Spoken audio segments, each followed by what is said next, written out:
graduado em Comunicação Social e Audiovisual pela Universidade de Brasília, atuante nas áreas de fotografia, roteiro, crítica e pesquisa de cinema pelo programa de pós-graduação da UNB. E o Pablo Gonçalo, professor da Faculdade de Comunicação da UNB e autor dos livros sobre história dos roteiros de cinema, Hollywood no Papel, né? Que é um livro bem importante, em que ele mapeia 3 roteiristas, Billy Wilder, um deles, o Ben Hecht, e eu esqueci o outro, roteiros que nunca foram viabilizados ali entre os anos 30 e 40, né, sobretudo em Hollywood. É um estudo bem interessante, né, de mapeamento. Em 2019, foi Fulbright Visiting Scholar da Universidade de Chicago, possui publicações na Folha de São Paulo, revista 451, Cult, Journal of Screenwriting, La Fúria Humana e Sense of Cinema. E também escreveu para a revista Cinética durante um bom tempo. Eu também, né? No outro período. Enfim, o Al Pacino, né, esse ator tão emblemático, tão importante da história do cinema, talvez entre os atores que surgiram ali no período Nova Hollywood seja o mais importante, o mais visível e reconhecido. É algo, inclusive, que eu falo no texto de curadoria, que ele se instalou muito rapidamente no imaginário coletivo, né, com filmes como O Poderoso Chefão, né, o 1, o 2, Um Dia de Cão e Scarface. Esses são realmente os carros-chefe que instalaram ele num certo imaginário em que ele é reconhecido em qualquer cultura, em qualquer país. Né? Isso aconteceu com Robert De Niro, com Marlon Brando, Marilyn Monroe, a gente tem, né, Greta Garbo, a gente tem vários atores e atrizes da história do cinema que são meio se tornaram algo um tanto além dos próprios filmes. Além disso, o Al Pacino, né, nessa mostra que vai de 71 a 2019, a gente consegue historicizar um tanto também o que foi a história do cinema nesse período. Dos filmes ali da Nova Hollywood, dessa ideia de autenticidade, o método de atuação, né, que é algo muito importante também, e né, da escola moderna ali que a gente já tem na geração dos anos 40, 50, Marlon Brando, James Dean, etc. E isso muda um pouco no contexto dos anos 70. E aí a gente chega nos 90, que já é um outro tipo de cinema. Não sei se você estava agora na sessão do Advogado do Diabo. E nos anos 2000, ou seja, no século XXI, grosso modo, várias atrizes e atores que brilharam, tiveram um destaque muito grande, ficaram um tanto escamoteados, né? Um tanto postos à margem, de certa maneira. E por isso eu escolhi o filme do Tarantino, que é uma atuação, uma participação pequena dele, menor, mas ao mesmo tempo é quase metalinguisticamente um comentário sobre Al Pacino. Né? No filme a gente vê o personagem, como sempre, mas o Al Pacino se tornou uma espécie de... A gente não consegue dissociar muito o Al Pacino como ator, a figura Al Pacino, dos personagens. Né? A gente acaba sempre um pouco criando uma linhagem, né? Acho que sobretudo nos anos 80 para os 90 e 2000. Eu vou aqui abrir a conversa aqui para o Pablo e para a Paula.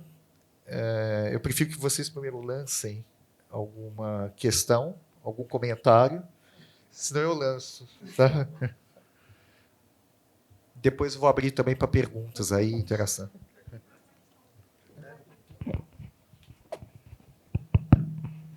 Boa noite. Alegria estar aqui. Obrigado pelo convite, Paulo. A gente está chamando a mesa dos 3 PPs aqui, né? Paulo, Pablo, Paula, Pablo, Paulo. É até confuso isso, né? Mas a gente só se deu conta depois também. Foi engraçado, na hora que estava falando. Mas alegria mesmo. Paulo é uma figura muito amigo há um tempo já, né? Que a gente troca virtualmente, vimos pouco. E a Paula, bom demais estar aqui também, saiu lá da faculdade. Então, alguém que a gente está vendo, recomendo muito que vocês leiam as críticas dela e do Paulo. Assim, são dois críticos com textos muito saborosos que ajudam a gente a continuar vendo os filmes. A Paula a gente estava comentando, tem uma crítica muito legal sobre como é que é? A moça Retrato de uma Jovem em Chamas. Das melhores críticas que estão na internet é dela. Recomendo que vocês leiam. De verdade, assim, a gente estava falando. Bom, e aqui eu acho, primeiro, fico muito intrigado, né, em falar sobre um ator. É difícil para quem estuda cinema, história de cinema, é difícil, assim, é um desafio diferente. Pegar estilos, né, isso que o Paulo, a curadoria, vem propondo aqui, de você ver um ator no tempo, né? Porque o ator tem essa característica de se camuflar, de se esconder e de se revelar, né? Isso que a gente pouco a pouco vai ver na construção da personagem, ator do Al Pacino, né? Que nos anos 80, nos anos 90, eu acho que se configura, se institucionaliza um pouco, mas você vai vendo isso desde os anos 70, vai vendo para cá, é interessante de perceber.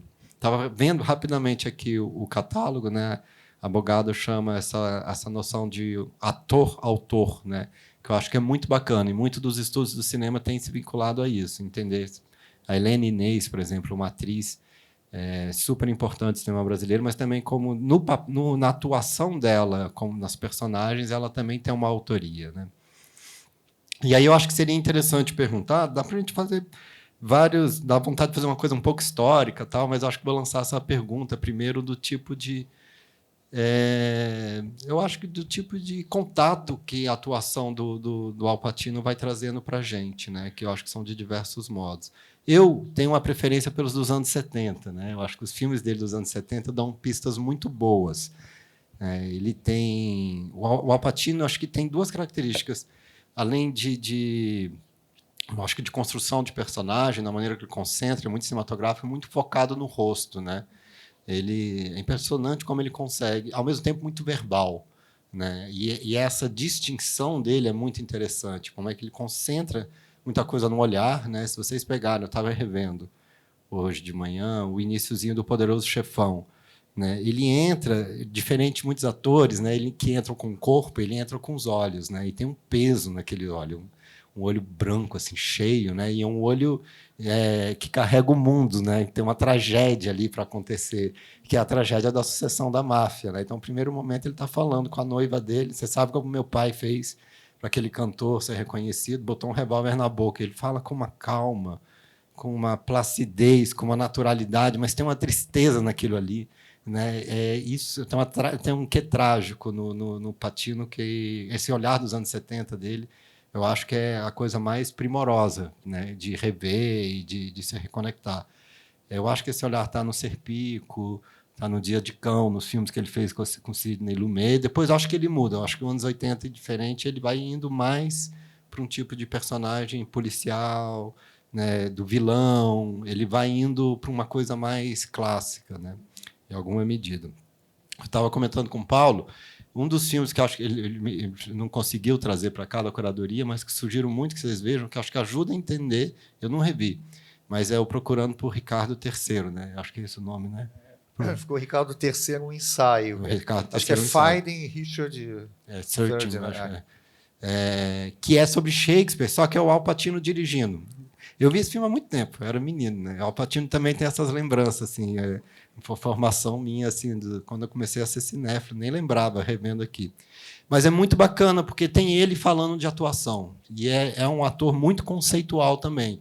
Então, voltando para a questão do rosto, por exemplo, como é que ele vai construir um Scarface? Ele faz não faz só a cicatriz no rosto, mas ele também fura a sobrancelha, né, que hoje é moda, né? Estava assim antes da época mesmo. Aquilo lá tem uma concentração em poucos aspectos, né? Quem estava vendo Advogado do Diabo, tem uma linguinha que ele faz, não sei se vocês repararam, assim, uma linguinha do diabo. São detalhes técnicos, mas muito conceituais também, muito pensados, assim, que vão dando características diferentes para o personagem, né?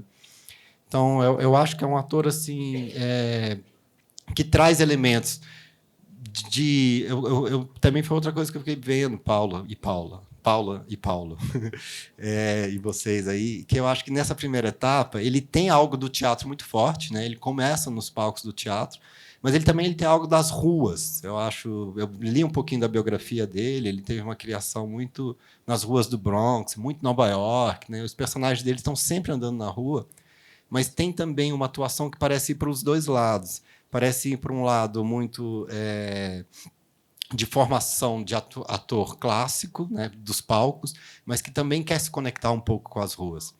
Né? Eu acho isso interessante. Assim, por exemplo, o próprio policial Serpico é esse personagem que ele quer ser um policial, mas quer ser uma pessoa comum. Ele vira meio um cara da contracultura dos anos 70. Então, ele não é o bad cop, ele é um cop legal, fuma maconha com os amigos, sabe, na ele festa. É hippie, né? Ele é hippie, ele é um policial hippie e tal, e que quer ser alguém do seu tempo. Por que um policial não pode ser alguém do seu tempo? E, em alguns momentos, isso está tematizado com ele. Mas, ao mesmo tempo, tem uma coisa do Pacino que é de roubar a cena, de chamar a atenção, que é muito teatral. Né? Uma forma de chamar a atenção pela voz, né? Ele sempre tem os momentos de suspensão da atuação, da dramaturgia para prestar atenção na atuação dele. Né? Ele é um autor que chama atenção para isso. Então, uma cena que eu acho muito legal, a gente até pensou em passar aqui, né? Eu fiquei pensando, o Paulo perguntou, mas a cena do Dia de Cão, em que uma hora que ele vai para frente, ele assaltou o banco, né? E o personagem dele vai falar com a imprensa e começa a fazer um grande show, começa a falar Ática, começa a fazer toda uma manifestação ali, que é como naquele momento ele estivesse num palco de teatro mesmo, né? Um palco de teatro mundo, né? Essa relação de que ele não está só encenando um personagem, né? Ele está se colocando, movendo o mundo, né? Enfim, acho que dá para falar muitas coisas, anotei outras, mas acho que isso que me chamou bastante atenção. E aí eu acho que o Paulo, acho que no curso vai explorar mais isso, mas ele converge várias escolas de atores, né? Eu acho que nesse sentido.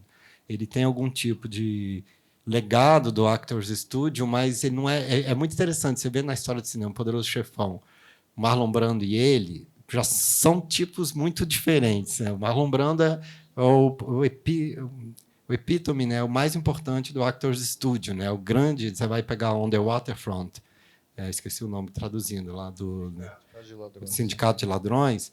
Ali, cara, é completamente Actors Studio. É o Stanislavski, personagem psicológico, muito controlado cada ato. Tal. Ele também tem isso, mas ele tem uma coisa improvisada, instintiva, que lembra Cassavetes, que vai, o corpo dele está um pouco pairando na cena, ele não está duro, né? Como aquela coisa do queixo do Marlon Brando e tudo mais. Então, acho que ele é muito perspicaz nisso, de mesclar, né, e sintetizar para o personagem, né, que está pedindo ali mesmo. Né? Eu acho que ele não é...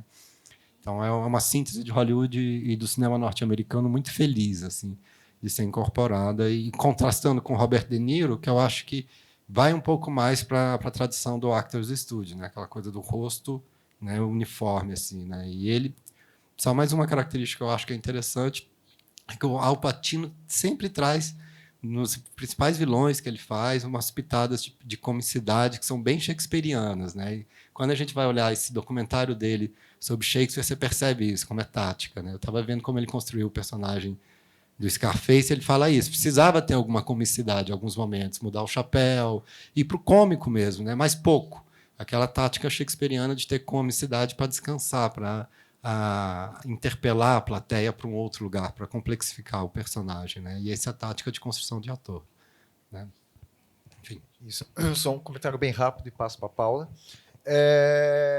Tem uma diferença do Brando, porque o Brando ali, anos 50, é um outro contexto, que nos anos 70 parece que as atuações, os atores, as atrizes e tudo mais, parece que carregam junto uma certa sujeira, um pó do mundo real, né? Então, geralmente são personagens que não vão conseguir dar conta, apesar que isso tem no Marlon Brando, de certa maneira, também, eu digo naqueles filmes dos anos 50, mas isso também é um índice muito importante, né? Porque o Al Pacino, Lee Strasberg, inclusive, que trabalha no Poderoso Chefão 2, né? Faz o vilão, o Hotz, né? Hotz, não sei. E depois no filme de 79, que é o Justiça para Todos, ele também está, porque o Al Pacino convidou ele para estar no filme, faz o pai dele.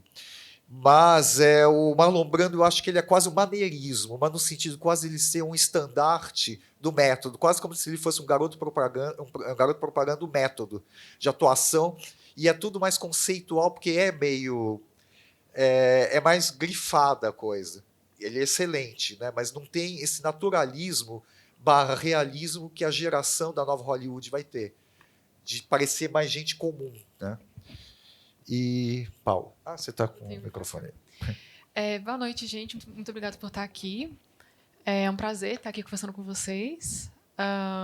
Bom, tem muita coisa para a gente poder dissecar ali, né? Vocês já colocaram muita coisa que eu corroboro.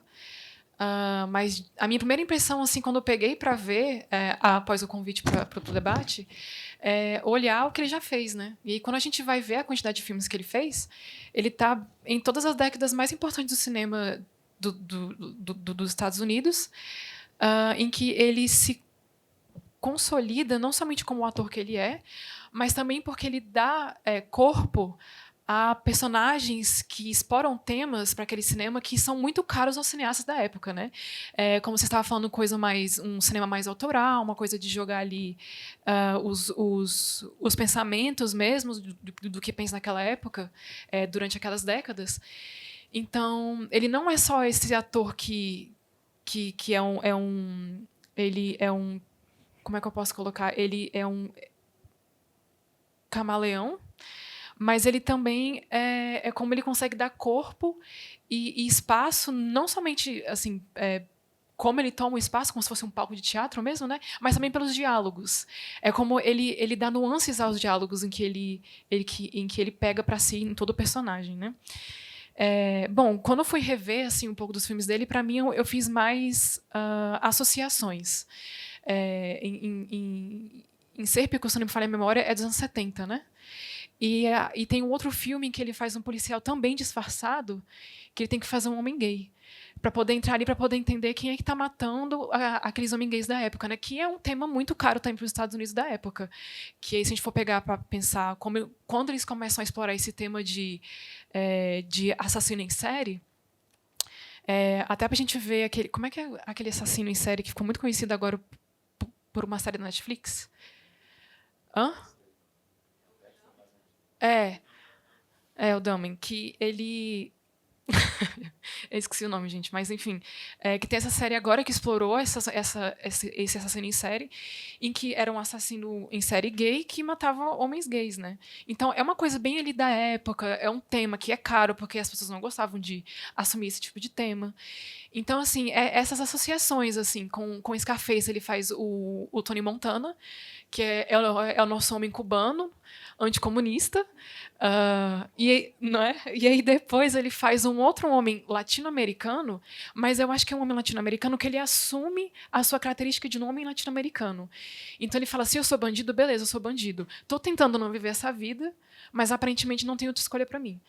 Então, para mim, o Al Pacino, ele é um homem, ele é um ator, um artista capaz de interpretar os dois lados de uma mesma moeda, sabe?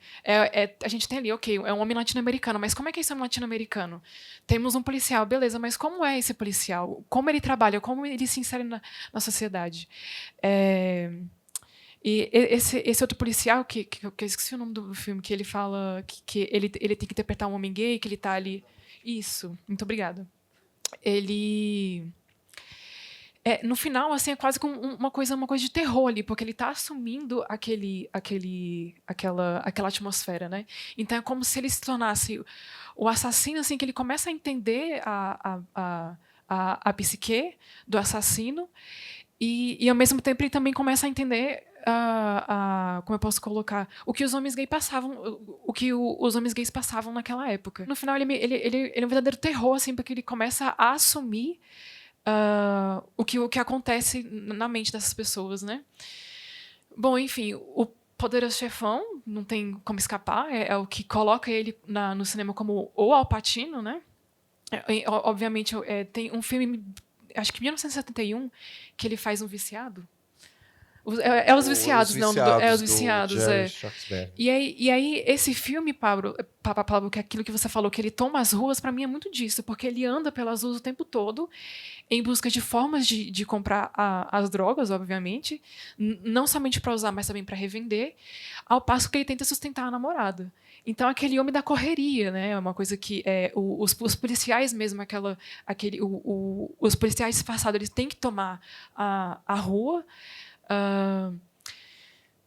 E eu concordo com o Pablo. Ele é um cara que ele começa muito facial e depois ele vai para o corpo, né? E como que ele entrega as falas, como ele... Eu diria assim que ele é um cara que também, como ele veio do teatro, ele não só dá as falas dele, mas ele é como se ele estivesse lendo uma poesia. Ele declama a poesia, né, em forma dos diálogos, né? Então, e não é só através da voz, obviamente, que é a matéria-prima dele enquanto ator, mas o corpo dele também. Então, tem as afeições, tem como ele coloca as características dos personagens, em coisas mínimas, as nuances do personagem, que eu acho que é uma coisa que ele faz muito bem. Que, ok, é um personagem latino-americano, um policial, mas como que ele faz isso, né? Então, são esses detalhes que ele coloca em cada personagem, que ele vai construindo, obviamente, por um método de ator, mas é um método de ator que é mais tímido, é mais sutil. Ao passo que ele vai fazendo um crescendo durante o filme, em que ele explode. Então, ele faz isso muito bem. Eu acho que é uma das características mais marcantes para mim do Al Pacino. Além de ele estar atuante em várias décadas do cinema dos Estados Unidos, né? Então, ele está impregnado no nosso imaginário, basicamente. Eu não consigo não lembrar de um filme com o Al Pacino que eu não tenha visto, assim.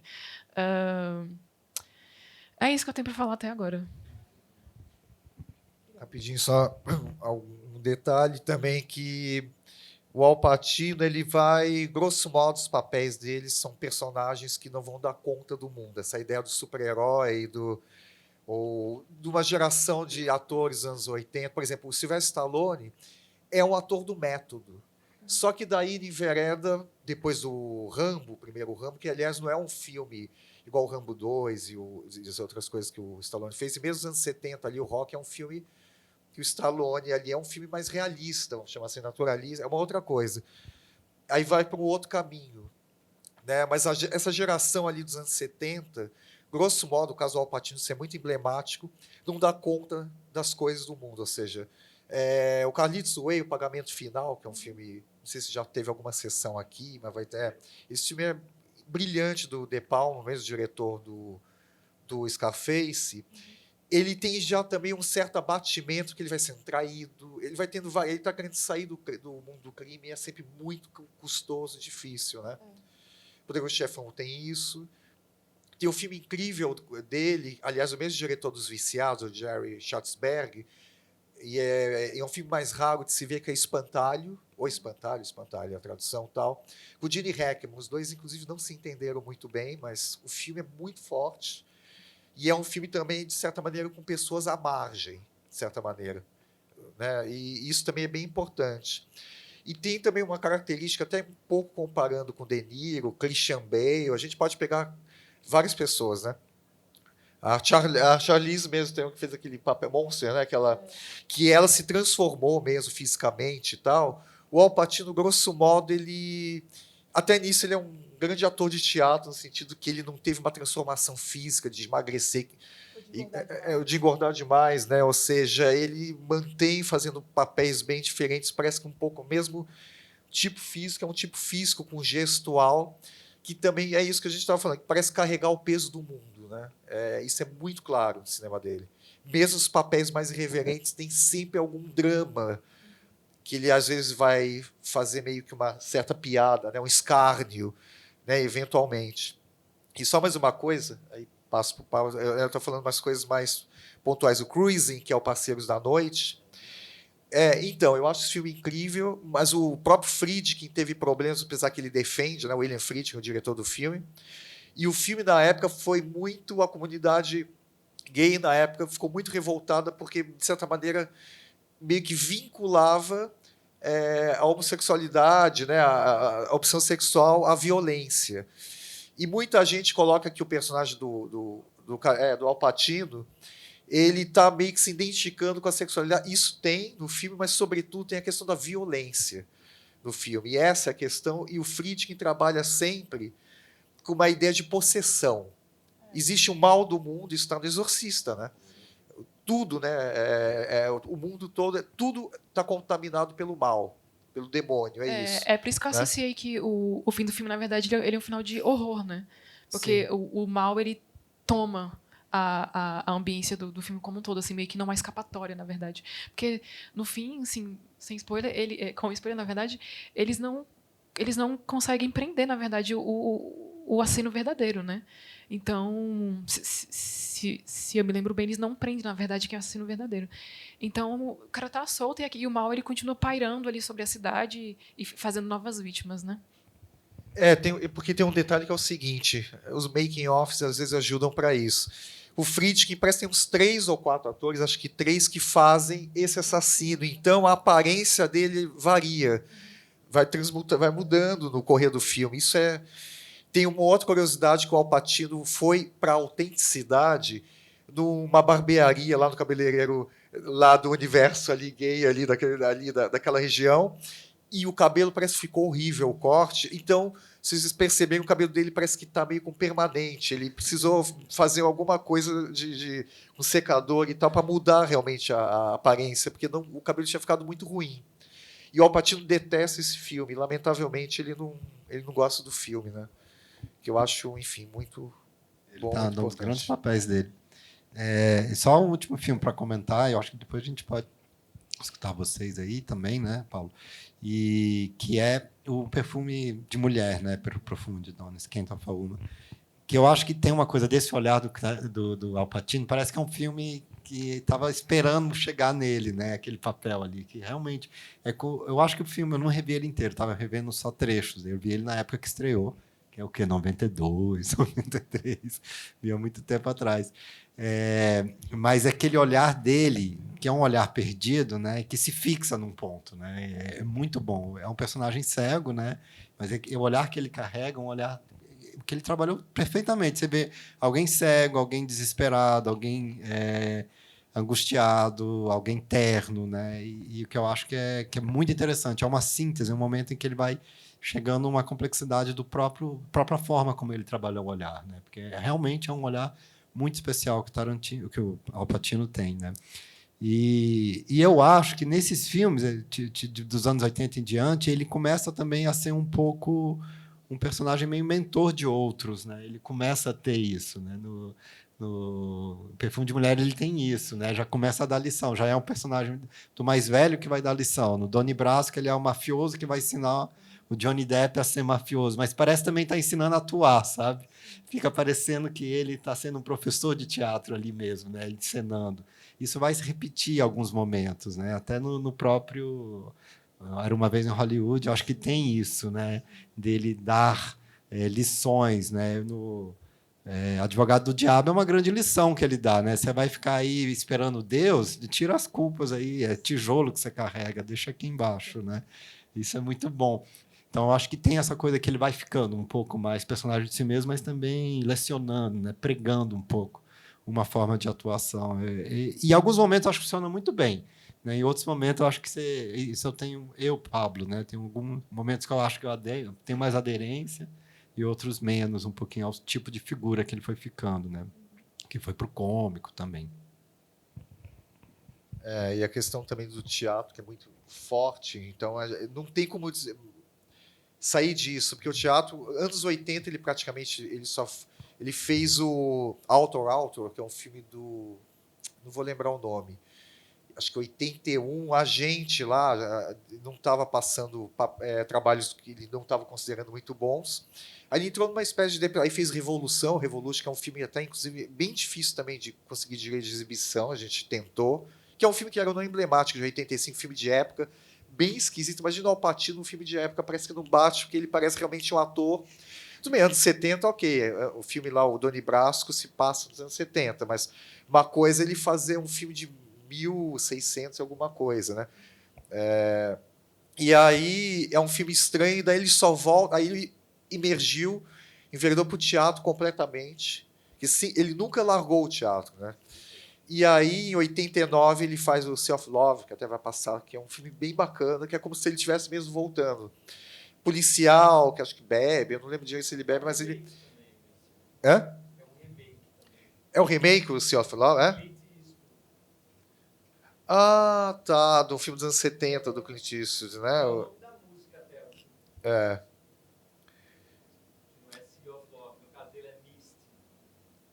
Ah, sim, é verdade, tem a ver. É.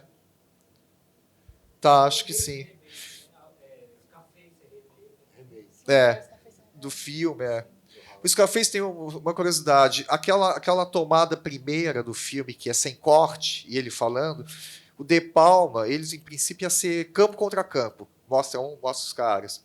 Eles acharam tão brilhante ali a performance dele que o De Palma, obviamente, deixou um plano sequência, uma tomada única ali, como ele faz no Khalid's Way várias vezes, né? E um detalhe do De Palma que é importante, como o De Palma trabalha com a composição visual como um todo. Então tem uma expressividade no visual, no fundo, que é algo bem importante. Até para vocês repararem aí, quando vocês forem ver os filmes e tal do De Palma, os dois, né, que vão passar, como isso tem uma expressividade muito grande junto ali com o jogo do ator em cena e tal. Lançando para a plateia, alguém quer fazer alguma pergunta? Precisa do microfone.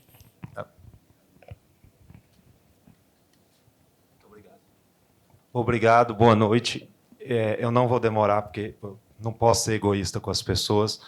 Eu venho de uma família muito carente. Eu não pensava que um dia ia estudar cinema. Até então, eu fui acumulando muito material sobre o Pacino.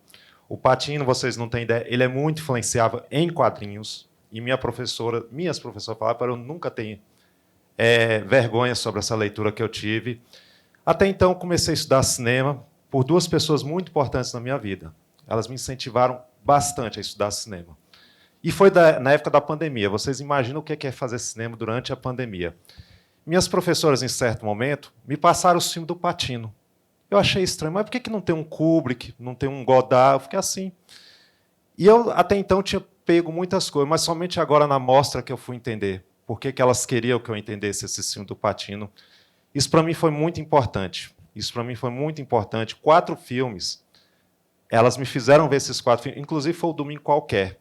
Domingo Qualquer foi o filme que elas mais frisaram. Você tem que ver esse filme. E, quando terminavam, elas me perguntavam as coisas e eu dava minhas impressões.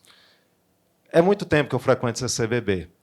Tudo começou com ônibus gratuito. Se eu não tivesse pego esse ônibus gratuito naquele período, acho que eu não faria cinema hoje em dia. Não sei o que seria da minha vida hoje em dia, porque a vida vai continuando. Eu não podia pedir essas coisas para meus pais. Para quem vem de uma infância como a minha, é complicado. Realmente, eu não tenho pergunta, eu só acho necessário que pessoas como eu tenham acesso aqui também. O ônibus gratuito ficou 7 anos. Isso, para mim, foi bem complicado. Não foi um período... Eu só peço que esse ônibus não saia mais. Alguma coisa tem que ser feita, porque outras pessoas têm que ter esse acesso que eu estou tendo agora ao Pacino. E eu vou passar isso aqui para as minhas professoras. É muito emocionante o que eu sinto agora, que se eu for falar muita coisa, realmente é muito complicado.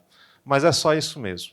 Eu quero que as pessoas tenham esse direito e esse prazer que eu tive aqui agora. É só isso mesmo. Muito obrigado pela... Obrigado pelo depoimento.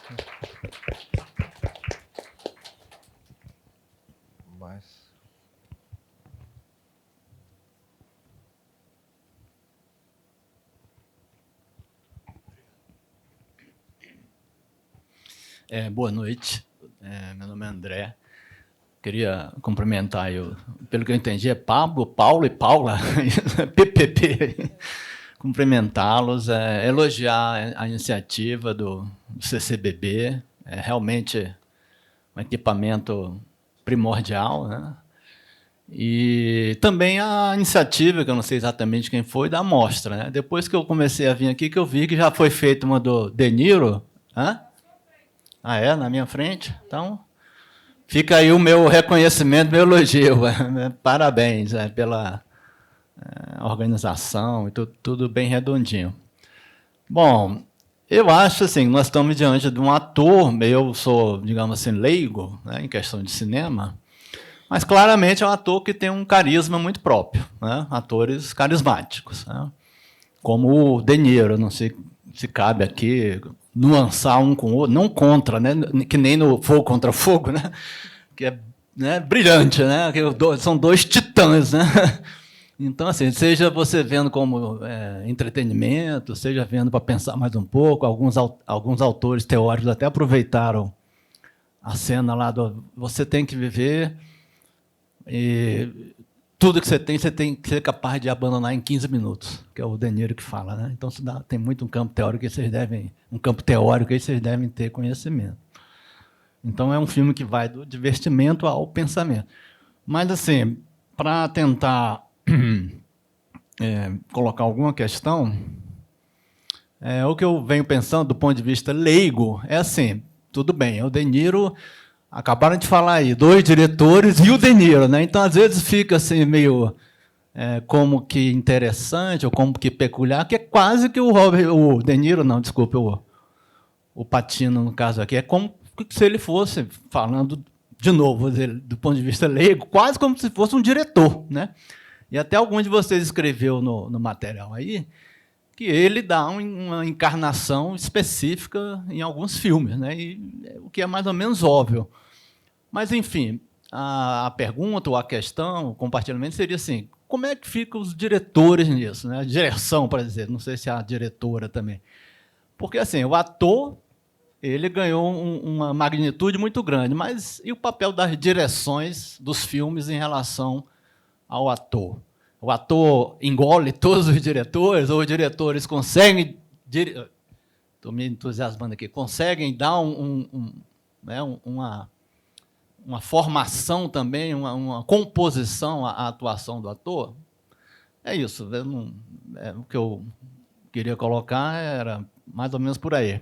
Sem deixar de reconhecer que eu estou aqui vendo quase todos os filmes, que tem realmente o carisma, né? Então, assim, tem uma coisa que vocês estão estudando aí profundamente, a gente aqui, como leigo, fica vendo que bom que organizaram uma mostra dessa e que faz parte do imaginário, né? De uma maneira ou de outra, e é bom, é interessante, dá o que pensar, é bom de ver e dá o que pensar, ainda mais quando se coloca uma mostra organizada, né? Era isso. A questão que fica é o ator e qual é o papel do diretor, né? Ou é ele que dirige os diretores. Tá bom? Beleza. Querem comentar alguma coisa sobre isso? Vou fazer um comentário rápido. É difícil, assim, entender. O Pacino, ele tem carreira, né? Ele tem conhecimento muito vasto sobre atuação. Então, eu acho que há de depender do projeto, depender do filme e da relação que se estabelece com o diretor, é uma construção conjunta, assim. Também vale muito do diretor o que ele consegue extrair do ator, né? E como que ele consegue fazer com que o ator faça a função dele no filme, mas também que exerça um tipo de liberdade, assim. Então, depende muito do estilo de direção e de atuação, assim. Mas o Pacino tem um nome, né? Então, ele também tem experiência. Então, eu acho que, assim, eu não estive nos filmes, né? Eu não fiz parte da equipe técnica, mas eu acredito que, à medida que ele foi crescendo na carreira, foi dando mais a ele um pouco mais de liberdade dele também de acrescentar aquilo que foi dado a ele no roteiro, né? Enfim, no que ele leu. Mas isso, assim, isso é coisa da minha cabeça, eu não sei nada sobre esses filmes, assim, eu não assisti nenhum making of dos filmes, então é só o que eu tô falando, assim, de que eu tenho de experiência mesmo, enquanto pessoa que faz parte de equipes de fazer filme, enfim, é isso. Isso é interessante falar, porque o Al Pacino trabalha numa época que a figura do preparador de elenco não era tão forte ainda, né? Ela vem dos anos 80 para cá, que é uma figura que hoje em dia os sets têm muito isso, quase. Então, talvez tivesse um papel de autonomia maior. O que dá para perceber, assim, eu não tenho essa resposta tão, assim, eu sou estudioso do Al Pacino e tudo mais. Paulo talvez traz mais elementos assim do dos bastidores, que acho que dá algumas pistas, né? Mas ele tem uma forma de construção de personagem que é recorrente, né? E aí eu acho que é uma química. Umas vezes o diretor chama isso para ter isso e ele se apropria do diretor. Então, por exemplo, uma coisa que eu acho que a gente falou mais ou menos, peso do mundo, mas ele traz isso em personagens que têm uma pressão interna, sabe? Essa pressão ele precisa trazer para o personagem. Então, tem um filme que a gente não falou ainda, O Informante, do Michael Mann. Ele é um jornalista, ele nem é o principal protagonista, né? O protagonista mesmo é o informante, mas ele rouba a cena também, né?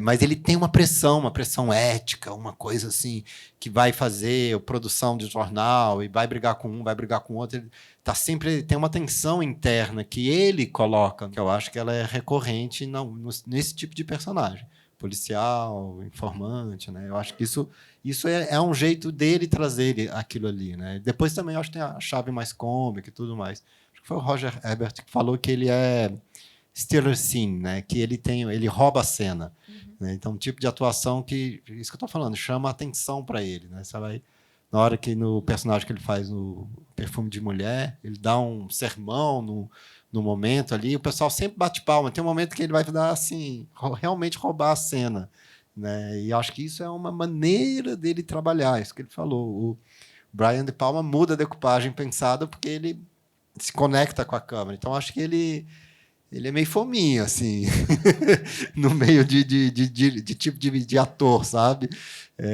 E isso é um pouco forma de disputar a atuação. Às vezes, muito ator.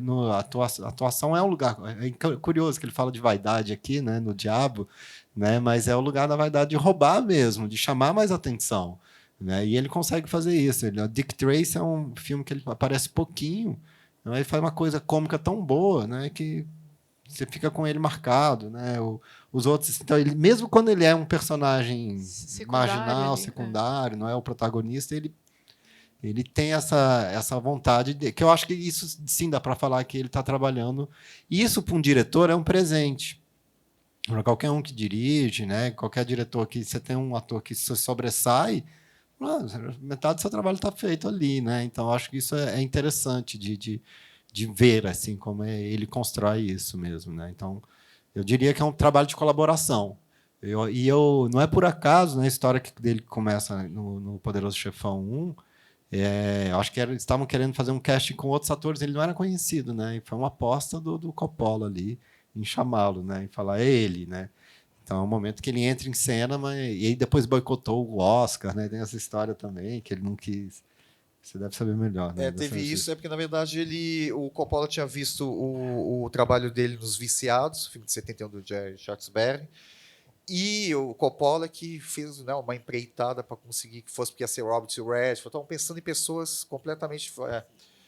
E o que aconteceu depois é que o Al Pacino ficou meio revoltado, porque ele realmente o papel dele, ele aparece mais do que o Marlon Brando, mas o Marlon Brando concorreu a melhor ator, e ele é ator coadjuvante. E tem um outro detalhe, isso acho que tem até em vídeo, eu não lembro agora onde eu vi, mas vi há pouco tempo, tipo um dia, não, estou brincando, mais tempo, que ele estava tão chapado de maconha,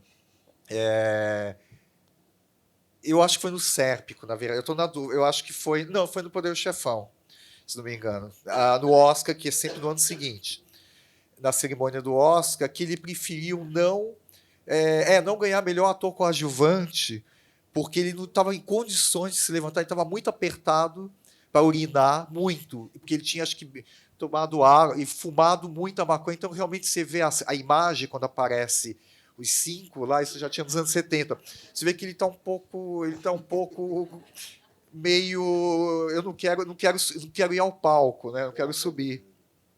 Então teve esse tipo de coisa. Sobre essa questão da atuação, é isso, ele rouba a cena, mas ao mesmo tempo, não há caso de conflito. Teve com o Gene Hackman ali, no Espantalho, mas não conflito a ponto de brigar, mas ele nunca é a figura que não tem uma relação sempre harmônica com... Isso é muito do teatro, na verdade, né? Muito. Da expressão, né? Porque no teatro tem essa questão da troca, né? Ou seja... E o cinema tem isso também, mas o ator é ator porque ele cria uma conexão com quem o está vendo, e no teatro isso é fundamental, mesmo no monólogo, né? Ele tem que meio que criar uma uma interação com muita gente, né? E com entre dois lados. E o Al Pacino, não só ele, né? Trabalha muito nisso. Por exemplo, o Gene Hackman, já que eu falei dele, é um ator mais contido. É uma outra coisa, tem explosões também, né? Popeye Doyle, o personagem da Operação França, ele está completamente alucinado, enfim, que é algo típico do cinema do Friedkin. Mas assim, o Al Pacino, ele tem essas explosões, mas ele também não é... Ele é um ator da energia, né? Uma energia atômica, às vezes contida, né? Mas ele tem essa coisa que parece que em qualquer momento ele vai explodir ali. E tem um drama, né? Ele tem um rosto dramático, né? De abatimento, né? De vigor, né? De entusiasmo. E isso é muito nuançado, é muito interessante. Não é uma expressão de rosto de pedra que não necessariamente seja ruim, né? Depende do projeto estético dos filmes, né? Mas o Al Pacino tem essa modulação que faz com que ele consiga trabalhar meio que em vários tipos de papéis. Esse mesmo do informante, o Russell Crowe que na verdade é quem está aflito, porque ele vai ter que denunciar algo e vai se dar mal. E o Al Pacino tem essa coisa dele, inclusive tem uma cena maravilhosa do filme que o Al Pacino está com dificuldade de falar telefonia celular, sei lá o que era aquilo. Acho que é telefone sem fio, não sei. Aí ele vai se afastando e vai entrando no mar. Aí quando você vê a cena, ele já está com a água quase... então tem essas... É muito teatral. E o teatral, quando a gente fala, não é algo pejorativo, é o contrário. Quer dizer, isso parece teatro filmado. Depende, porque o teatro é essa questão da atuação e da interação com quem está vendo. Porque só existe um ator se existe alguém o vendo. Porque senão ele vai estar atuando só se for para o espelho, né? E o Al Pacino é essa figura, né? Que ainda preserva essa coisa do teatro e tudo mais. Mais perguntas? Questões? Ah, tá. O microfone. Olá, boa noite.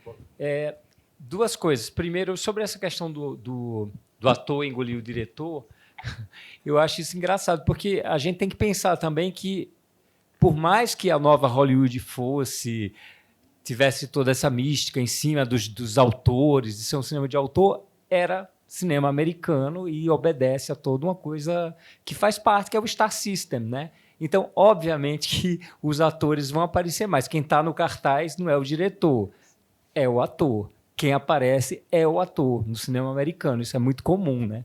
Embora eles fossem muito inspirados, os diretores tivessem, pelo menos numa determinada fase do cinema americano, boa parte dos diretores conseguiram ter uma autonomia que nunca antes na história do cinema americano eles tiveram, salvo assim raríssimas exceções, que é o caso de Hitchcock, né, que era um diretor, mas para trás, mesmo assim, Fritz Lang ou outros diretores, Billy Wilder, depois que os franceses começaram a falar disso, é que se pensou em cinema de autor. Mas, mesmo assim, em Hollywood, você vê que logo depois, nos anos 80, essa coisa do autor também já meio que, né, vai embora. Eu acho que tem um pouco disso também, só para complementar. Claro que tem essa simbiose toda dele com Scorsese, etc., né? Tem diretores que têm muita personalidade. Robert Altman, né, no caso, sei lá, um monte. E a outra coisa que eu queria comentar é sobre esse método de atuação que quebra um pouco essa coisa do Actor Studio, que vem lá dos anos 50, de Paul Newman e do próprio Marlon Brando. Eu acho que isso acompanha também a mudança de comportamento, as mudanças de comportamento, sobretudo da segunda metade dos anos 60, e de uma certa independência de uma parte do cinema. Por exemplo, os filmes do John Cassavetes, né, e de outros autores ali do final dos anos 60, e a própria tecnologia também, a maneira de se fazer filme muda ali, né? Quer dizer, começa a se filmar na rua, que não se fazia isso. Então, Marlon Brando vinha dos estúdios, né?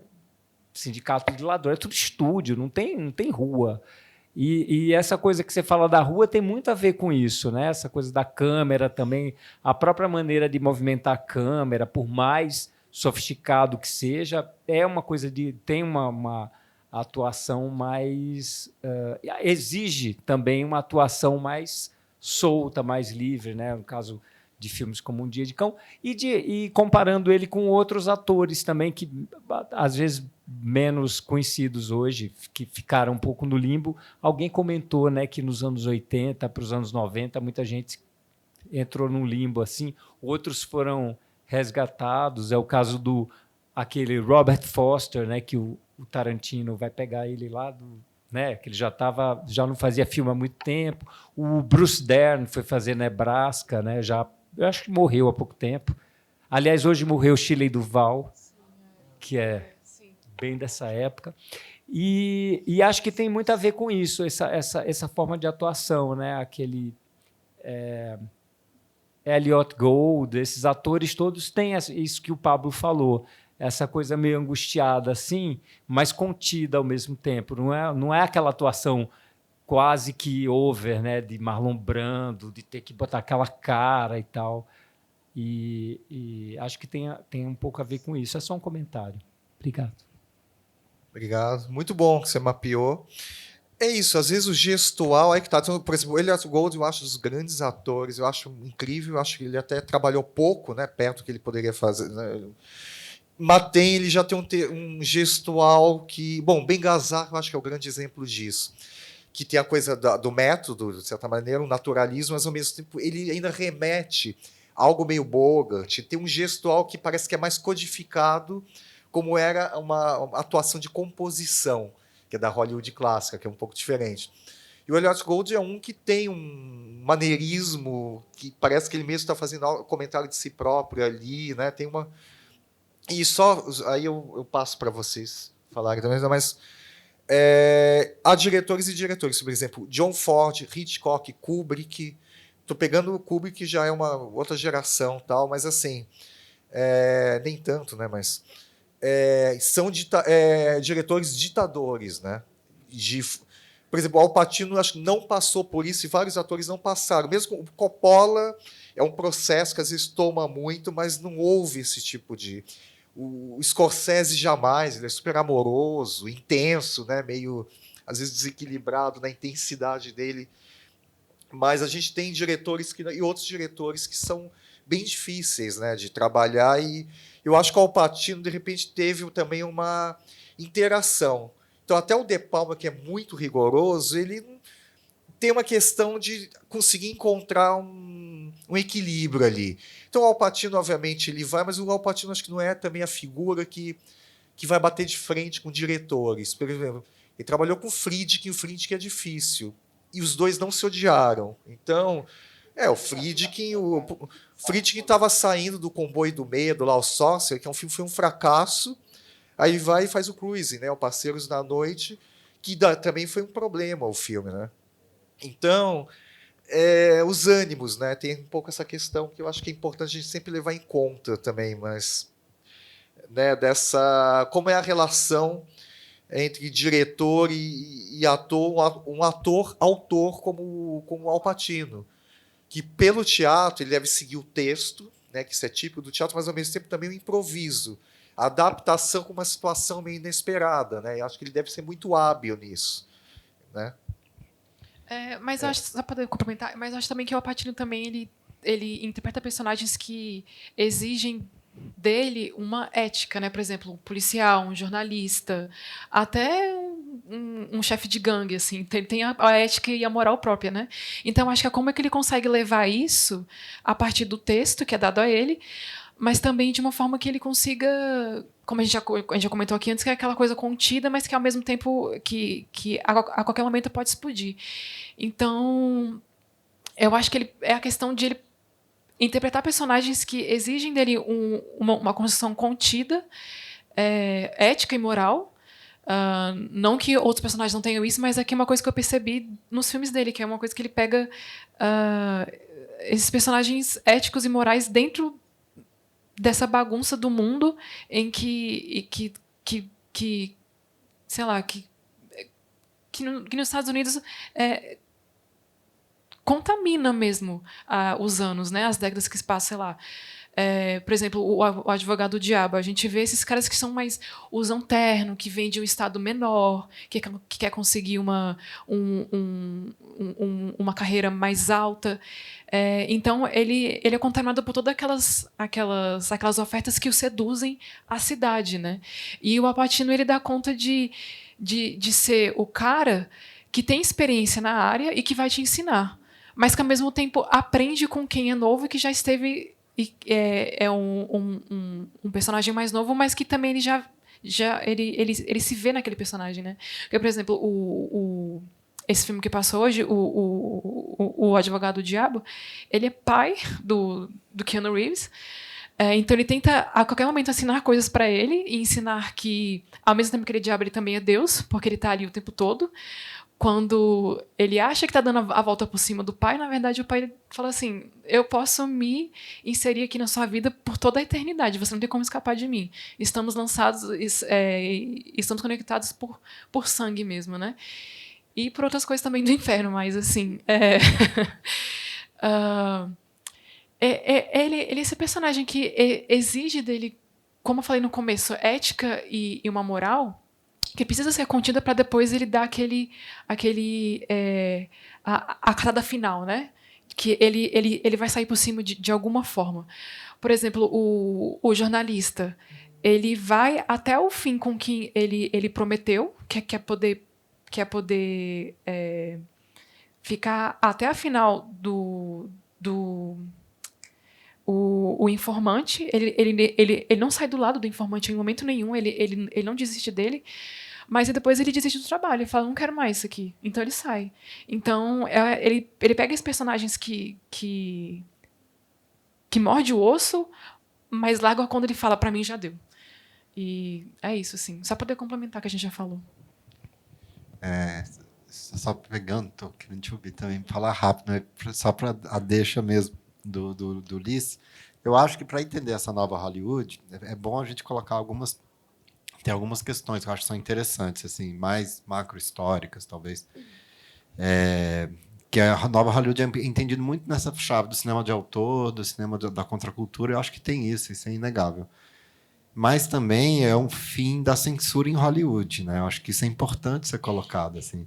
Hollywood, a gente esquece de falar isso, mas a Hollywood teve censura muito forte, muito específico, uma forma de censura muito específica de 22 mais ou menos, mas 32 o Código Reis até 68.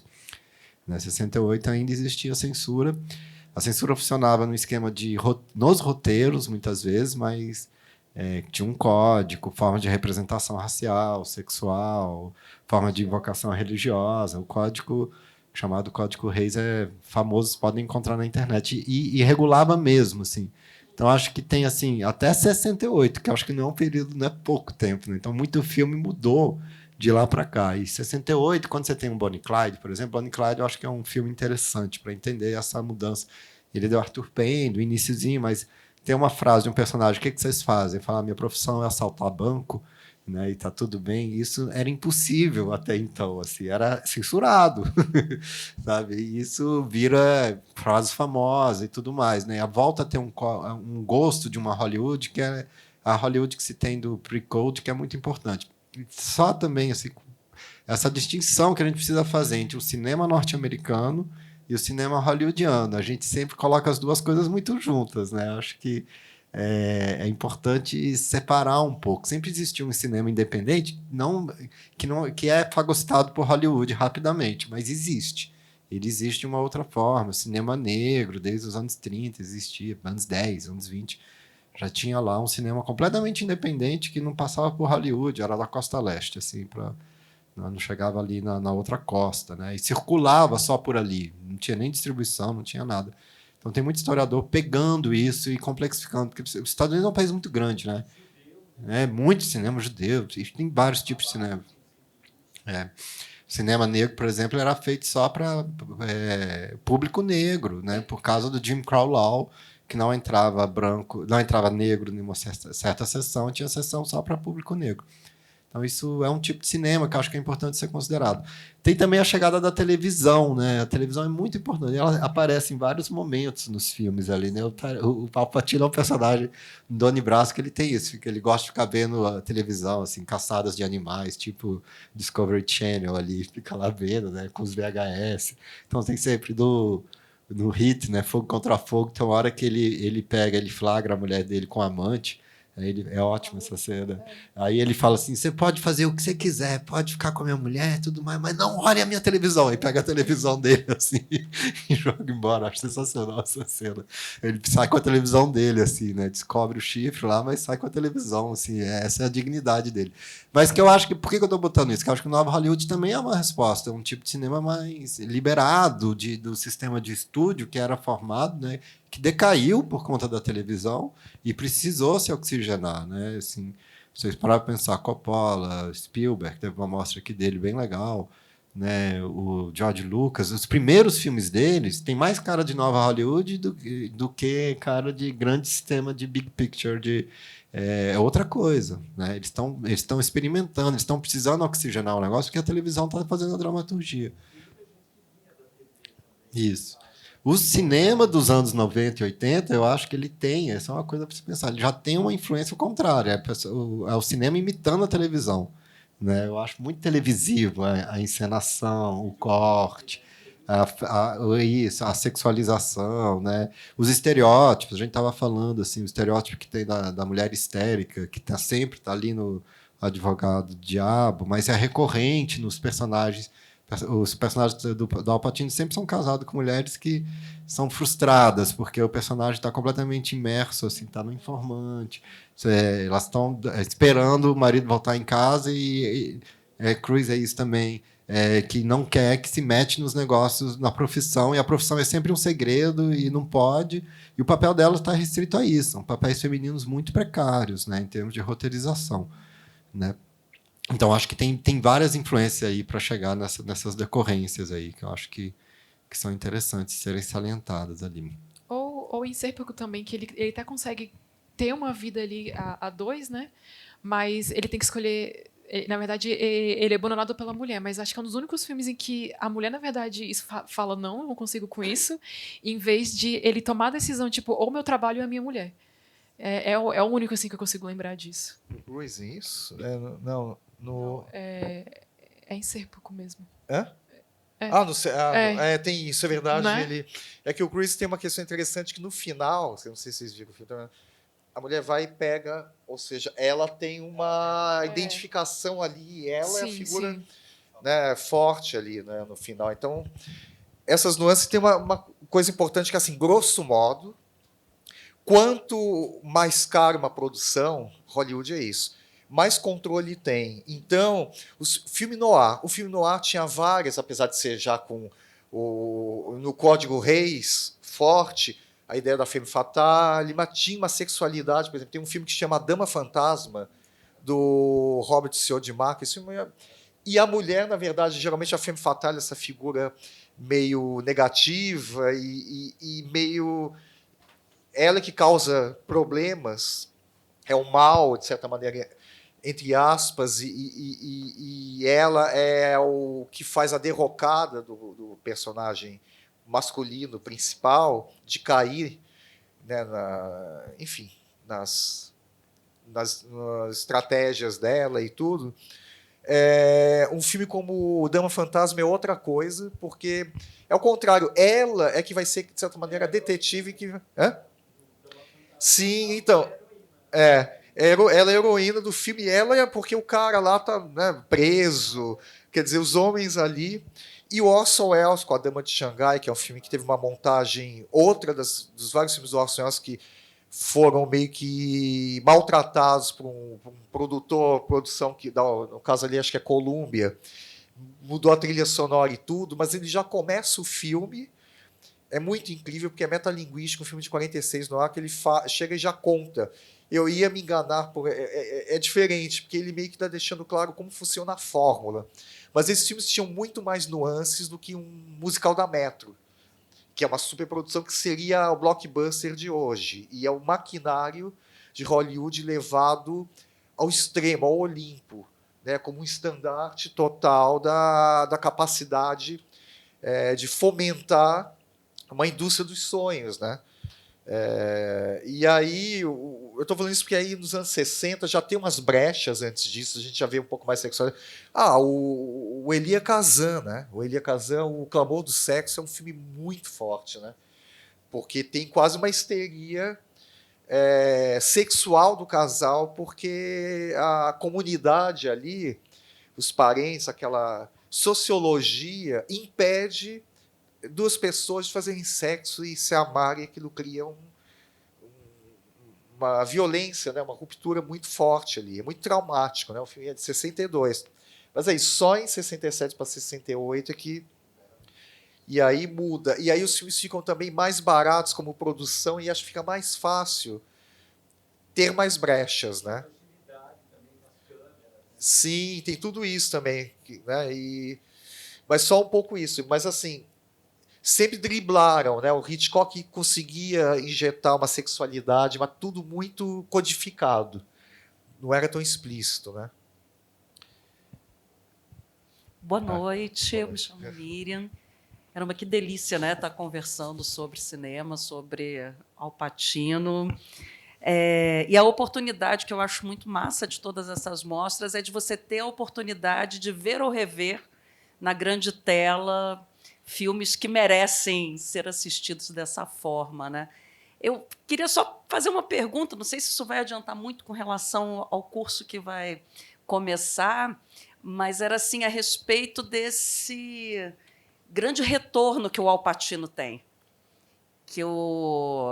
Ele tem essa coisa de memória afetiva para a gente. Eu achei um barato a mostra começar com Carlitos Way, que eu assisti no cinema na época e foi talvez assim para mim especificamente o primeiro grande contato com o trabalho dele como ator, que curiosamente é do mesmo ano de Perfume de Mulher, né? Carlitos Way e Perfume de Mulher foram lançados no mesmo ano. E aí eu queria que vocês comentassem assim, um pouquinho a respeito desse grande comeback dele, porque teve a coisa do Cruising, que meio que deu uma limada na carreira tanto dele como na do Frederick, por causa de todo o impacto do filme em si, e ele vai retornando aos poucos, né? E eu acho que assim o pagamento final, você tem ali a forma como De Palma colocou a personagem do Pacino nas telas, foi muito generosa, muito bonita e traz um pouco dessa... Eu acho que mostra a grande força, a grande potência que o Al Pacino sempre foi. E aí a minha pergunta mesmo, mais pedindo um comentário de vocês, é desse processo, desse retorno dele, como no lugar que ele tem mesmo na história do cinema. Começa. Não, começa. Né? Começa você. Estou mediando. Vai seguir a linha aqui, né? Bom, como o Paulo já falou um pouco mais atrás, ele nunca abandonou o teatro, né? Então, eu acho que vem muito do Al Pacino ele conseguir papéis, ele conseguir oportunidades dentro do cinema ali que estava crescendo muito, que fazem jus ao talento dele, assim, né? Então, tem muito a ver, eu acho que quando um ator ele consegue se estabelecer na carreira de ator dentro essa maquinária do cinema, né, dos Estados Unidos, é de ele poder também ter um pouco mais de verdade de escolher os papéis em que vai fazer com que ele se insira mais de novo assim no mercado do cinema, né? Essa é a minha impressão, assim, eu não sou muito eu não estudo muito a Pacino muito a fundo, mas vendo os filmes dele eu acho que é isso, assim, eu acho que é que ele começa a refinar mais, ele tem mais filtro do que ele merece estar ali, né, colocando em tela, até porque ele tem que se colocar, né? É isso.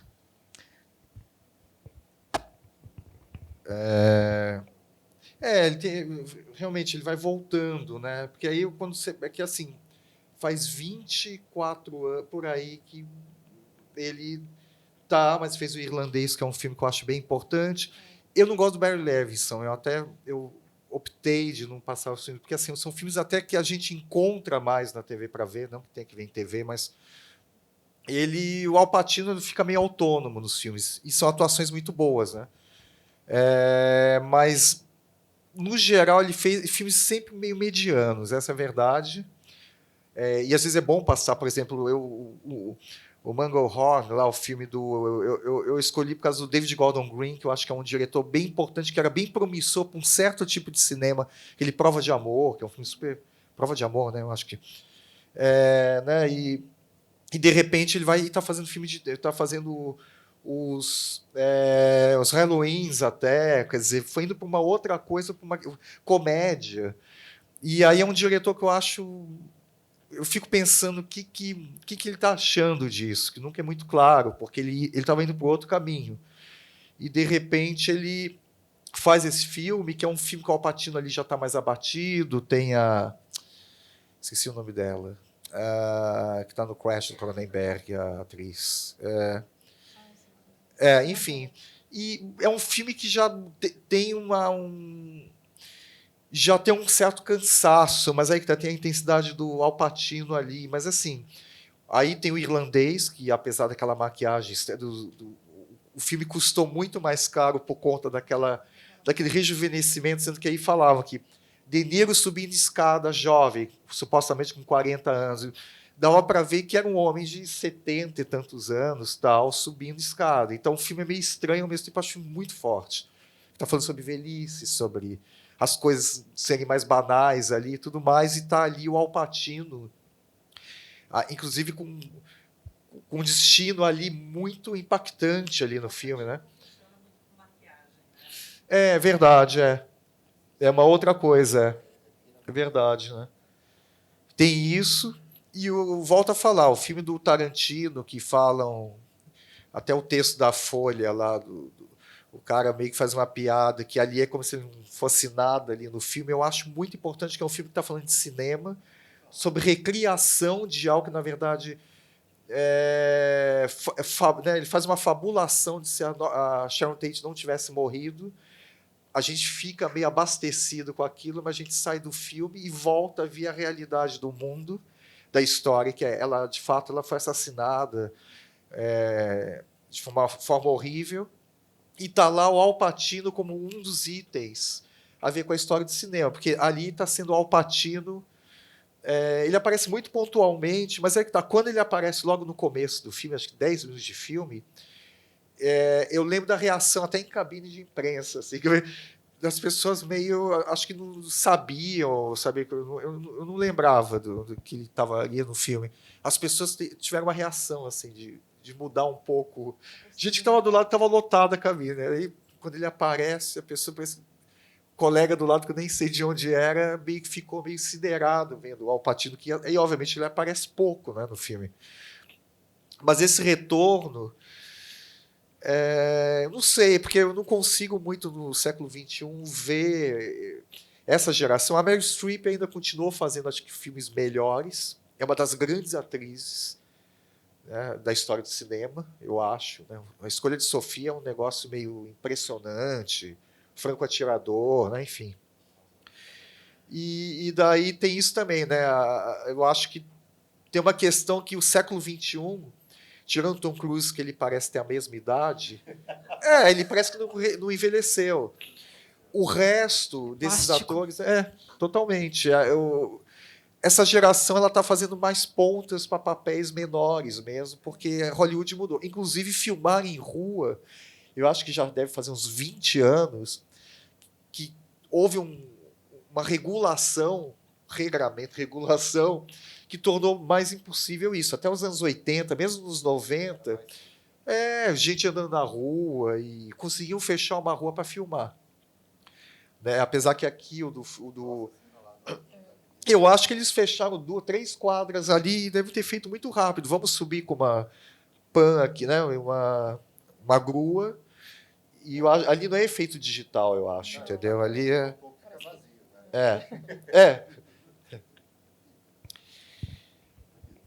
Sim.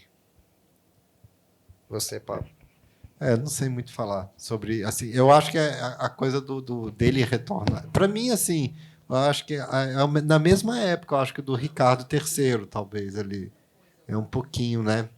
Mas eu acho que o Ricardo III, que é engraçado, até onde eu sei, é o único filme que ele dirigiu, né? Eu acho que isso é uma pista, assim, né? Ali ele estava se buscando, um momento mais de respiro, voltando no teatro, se inspirando, né? Porque Hollywood pode também tem, a gente fala pouco isso, mas é uma máquina de trucidar talentos também, né? Sempre foi, né? Eu acho. E ali, então, acho que a pessoa, às vezes, não tanto retornar, mas se afastar, pode ser uma coisa de continuar vivo como artista, né? Sei lá, o Clint Eastwood é um cara que eu acho que tem isso. Tem hora que ele dá umas sumidas, né? Assim, você fica... Aí vem com os filmes, você fala, uau, né? Tem hora que ele está meio na máquina ali também, né? Enfim, eu acho que tem esses momentos, né? É difícil o artista estar sempre ali no momento bom dele, né? Então, ali eu vejo ele se nutrindo. É engraçado. Eu vejo, como ela falou do teatro, eu me lembro, a impressão que me deu quando eu vi o Ricardo III, assim, foi, nossa senhora, dá vontade de você sair atuando, assim, ou de ler Shakespeare, ou de ir se inspirar naquilo ali, sabe? De tanto amor que tem, né? Tem um amor pela atuação que talvez vai nutrir esse artista. Eu entendo mais por esse lado, né? Porque ele chega mesmo, parece que ele chega para ter o Oscar, assim, né? Para ter o reconhecimento dele, que ele não teve, né? E vai ter isso só com Perfume de Mulher. Mas essa época, assim, né? Então ele fala isso, né? E vem com uma energia, assim que eu entendo um pouquinho. E eu acho que também é muito difícil falar dele de um retorno assim, porque ele sempre foi tão muito presente, né? Então, ele tá ali impregnado na nossa mente, assim, mesmo filmes que sejam medianos, ele carrega o filme nas costas. Então, é até meio complicado falar um retorno, assim, dele, porque ele tá sempre ali. Mas é como o Pablo falou, quando ele se afasta é quando ele dá aquele respiro, né, para ele poder voltar de novo, assim. Mesmo que os filmes não sejam tão bons, assim. E é uma tática de cena mesmo, né? Porque tá lá no Maquiavel era dramaturgo também, né? Ele fala, quem quer estar sempre em voga tem que saber sair de cena também, né? É uma coisa que ele fala para o príncipe, né? Nessa coisa assim de se você quer estar com poder de atenção, você também tem que estar saindo de cena. Se você ficar o tempo inteiro de cena, que é o problema de todo ditador, você estava falando da ditadura do Sete, né? É que tem uma hora que fica toda hora que cara, a galera já não aguenta mais quer tirar aquela pessoa dali, entendeu? Então acho que tem estratégias disso, né? Ele é muito perspicaz, eu acho, nessa coisa da cena mesmo, né? Da cena de chamar a atenção, do estrelato, né? Eu vejo ele muito bem construído nisso, né? E que evita isso. Não sei, eu entendo um pouco por aí, mas é tudo intuitivo, assim, não é nada muito. E tem só um detalhe, a gente também idealiza, acho que até os artistas idealizam, né? Alguns mais, outros menos, mas é um trabalho, a atuação é um trabalho. Então o De Niro vai estar fazendo, porque ele tem os gastos lá com os negócios dele, então dão esses papéis, ele acaba fazendo, se diverte ali ou não. Eu acho que o Al Pacino também, então tem uma questão de continuar atuando com uma outra relação do que é excelência ou não, né? É trabalho, né? Como se fosse igual freela, né? De repente Agora, isso vai fazer. Agora tem uma coisa que eu acho que é preciso falar de gênero mesmo, que assim, para o ator homem velho é muito mais fácil, né? Isso é inevitável. Assim, alguém falou quando o Clint Eastwood botou a imagem dele velho mesmo, assim, né? Rugas e tudo mais, né? Para Marlene Dietrich esconder o rosto. Isso é muito comum, né? Esse tabu do envelhecimento feminino dentro de uma lógica hollywoodiana, que o masculino é mais aceito, né? Mas assim tem mais papéis, inclusive, né? Com a Meryl Streep conseguiu, mas acho que às vezes não é só a coisa, é tipo do imaginário de feminino, né? Passou ali Nicole Kidman, né? Passou um momento, as horas e tudo mais, vai entrando para outros papéis, mas depois vai esgarçando, né? E não vai entrando da mesma maneira. Então, acho que tem um recorte de gênero ali também que ele sobre ficar um mafioso, velho, tem mais. O Robert De Niro também encontrou mais isso, né? Eu acho que nesse sentido.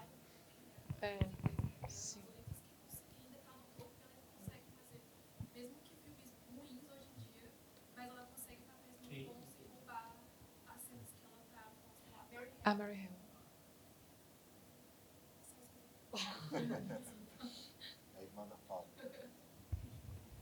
E tem um lance que as pessoas, não só a mídia, às vezes pega pesado com as mulheres, por exemplo, Nicole Kidman ela está meio, às vezes, um pouco irreconhecível, né? Mas ninguém leva em conta o terror dessas atrizes não conseguirem papéis porque tem uma questão, tem que estar igual.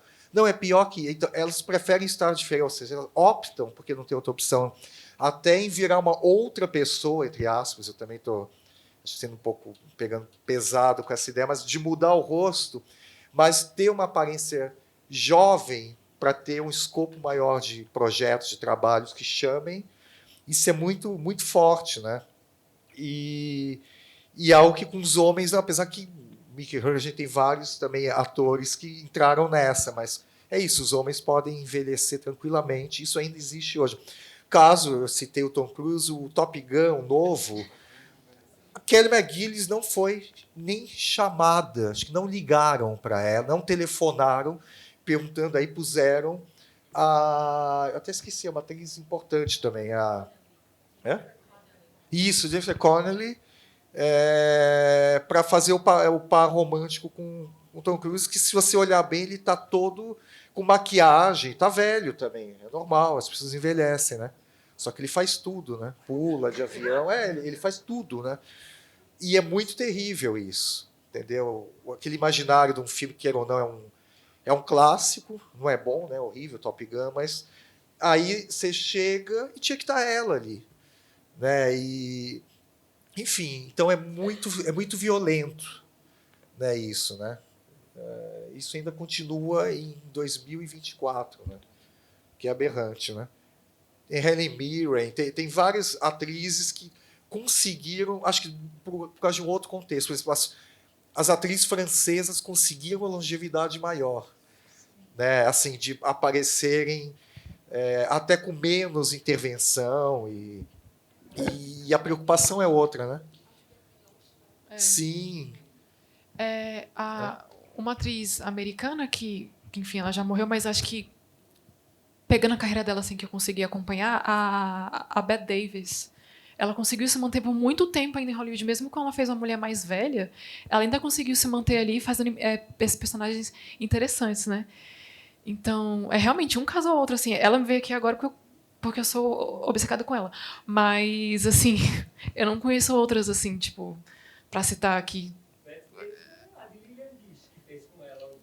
Sim. Sim.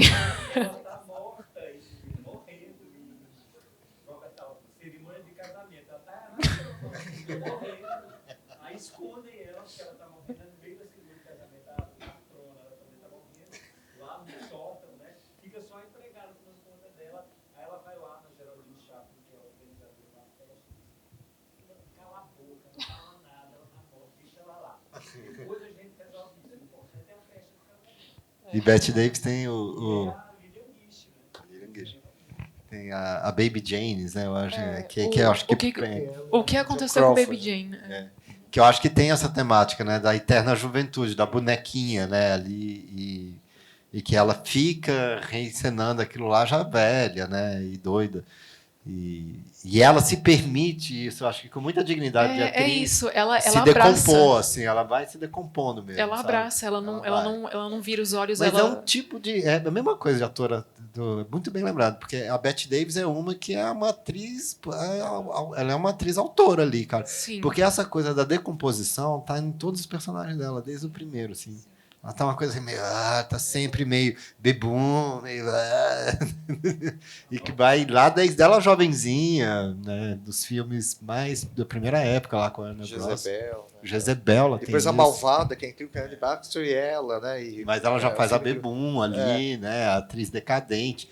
Então ela assume, ela coloca uma coisa da decadência que permite ela ter coerência na velhice, né? E não só a decadência física, mas a decadência dela como uma mulher na sociedade, né? Que tem um filme em que ela faz uma mulher que está se divorciando.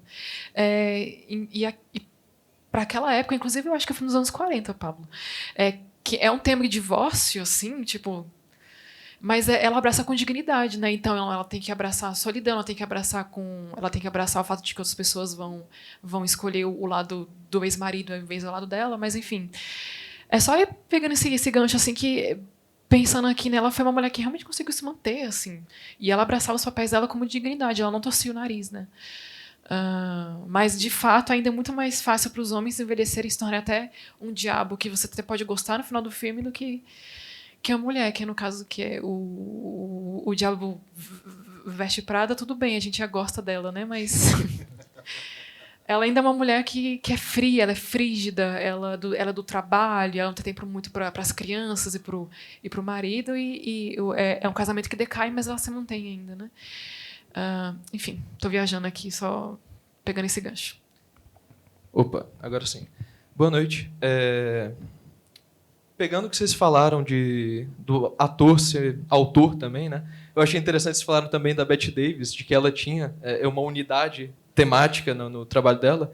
E eu fiquei tentando pensar, eu ainda não tive a oportunidade de ler os textos aqui, mas eu fiquei tentando pensar justamente numa unidade temática dos trabalhos dele. E, sei lá, ele me pareceu, do Pacino, no caso, né?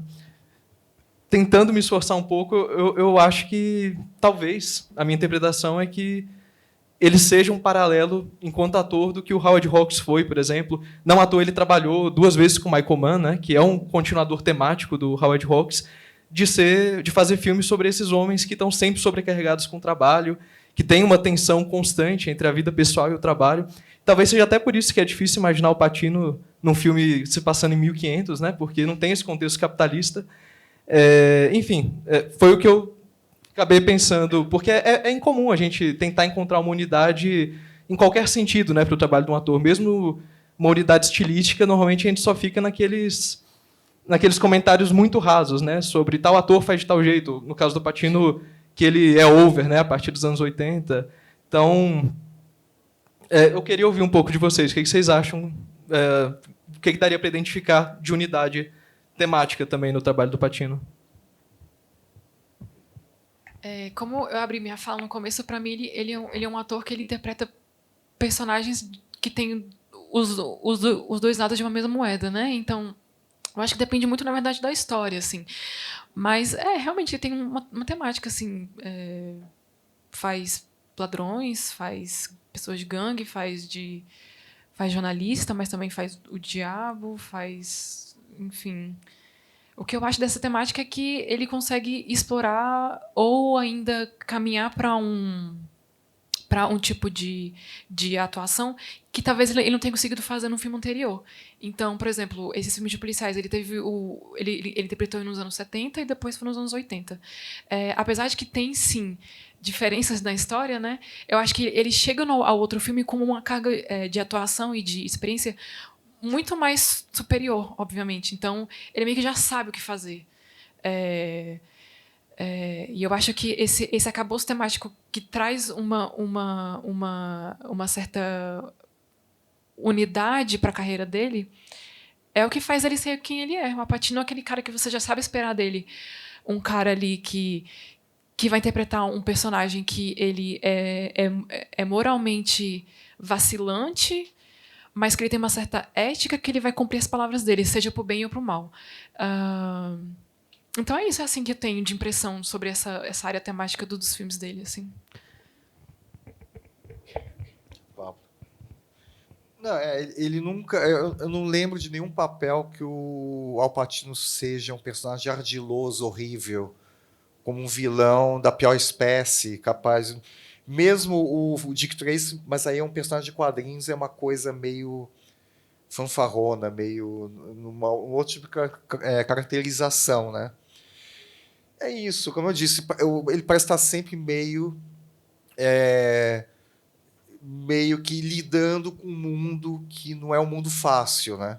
Isso está no Scarface, de certa maneira, porque ele vai se dando mal. Na verdade, o Scarface é meio que uma antifábula sobre e na verdade o capitalismo, né? Ele é vítima do capitalismo, porque ele obviamente ele tem uma ganância, mas aí tem toda aquela espécie de corporação que são aqueles caras que têm mais capital e traem ele, né? É meio isso é muito forte. Carlitos Way é outra coisa, né? O pagamento final, mas ele também vai querer sair do mundo do crime, ele é tragado de volta o tempo, ele não quer, né? E Perfume de Mulher é outra coisa.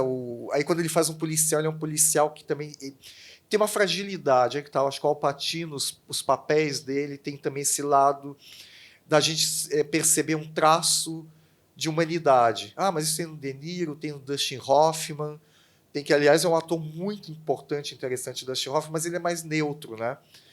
Ele parece que Tutsi, aliás, ele está incrível, né? Mas ele faz um homem que se traveste para conseguir trabalho. Então, assim, ele ainda assim aquele tipo Dustin Hoffman, tá? Parece que também o Pacino e ele performavam nos anos 70 uma competição, quem bebia mais. O Al Pacino, na verdade, teve um problema com bebida nos anos 70, né? Alcoólatra, de beber muito. Dizem numa dessas biografias que ele se prostituiu porque ele estava sem dinheiro no momento, tal. Era meio acompanhante, né, de mulheres e não só, né? Dizem, mas isso também pode ser uma certa lenda. Aí depois ele A mãe do Nani Moretti está no filme, a própria mãe do Nani Moretti, das eleições na Itália, uma confusão. E está passando ali, ela não está alheia, que passa Al Pacino atrás do filho.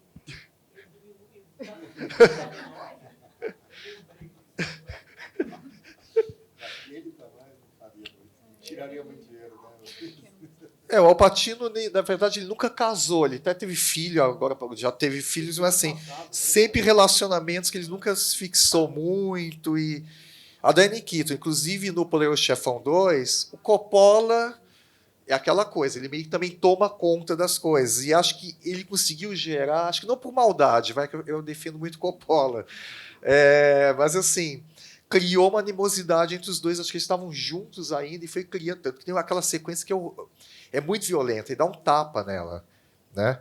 Porque brigam lá numa hora do Poder. No 2, é muito forte, né? Isso mesmo, justamente. E ali o clima já estava meio estranho, acho que eles ainda namoravam, tal. Depois teve uma relação com o Woody Allen, acho que mais para frente, e tal, mas enfim, mas esse momento. Mas voltando, o Al Pacino, acho que tem essa questão que aí que tá, é meio comum a outros. Eu também não consigo muito destacar o que diferencia o Al Pacino. Eu tenho uma certa dificuldade, porque ele está um pouco dentro de um certo padrão não, porque ele está no outro nível, mas de um certo tipo de caracterização e de temática, pegando os temas mesmo que parece um pouco de outros atores e tal. É que eu sempre comparo com o De Niro, não só porque tivemos a mostra De Niro, como o De Niro realmente parece que tem um outro tipo de imersão, de preparação para o trabalho dele. Então ele foi aprender a dirigir táxi, para fazer o Taxi Driver. O Pacino faria isso? Um pouco sim, o Pacino entra também no personagem, mas menos. A gente não sabe de nenhuma história notória do Al Pacino trabalhando no personagem. Talvez porque, coincidentemente, ele faça papel... Bom, não, porque ele faz papel de criminoso, chefe de... E ele não precisou muito fazer esse tipo de coisa. Eu acho que isso é muito do teatro, porque o teatro, na verdade, é um outro tipo de...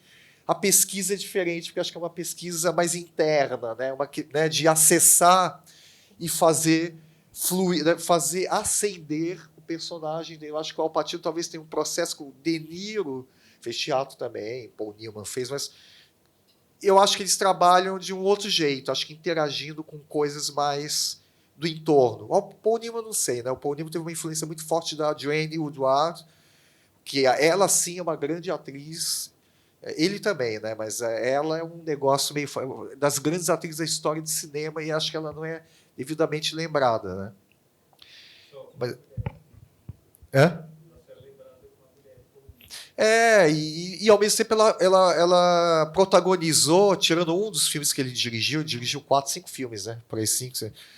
Ela é a figura solar mais importante e forte dos filmes dele. Os Efeitos dos Raios Gama, aliás, é um filme a ser visto, que é maravilhoso. Eu acho que você já tem aquela pergunta que já chega com resposta, né? Você tem uma aposta aí para fazer um ensaio, escrever. Te incentiva a fazer isso, né? Pegar as coisas de profissão do Al Pacino, tô com Tarantino na cabeça.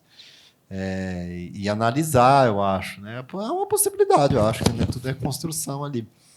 Assim, pensando na sua pergunta, para mim, historiador, né, fosse fazer uma história, uma pesquisa do Al Pacino, seria interessante ver quais papéis ele negou, entendeu? Isso seria muito interessante, né? Assim, porque esses caras têm produtor, têm agente, né? E chove proposta deles.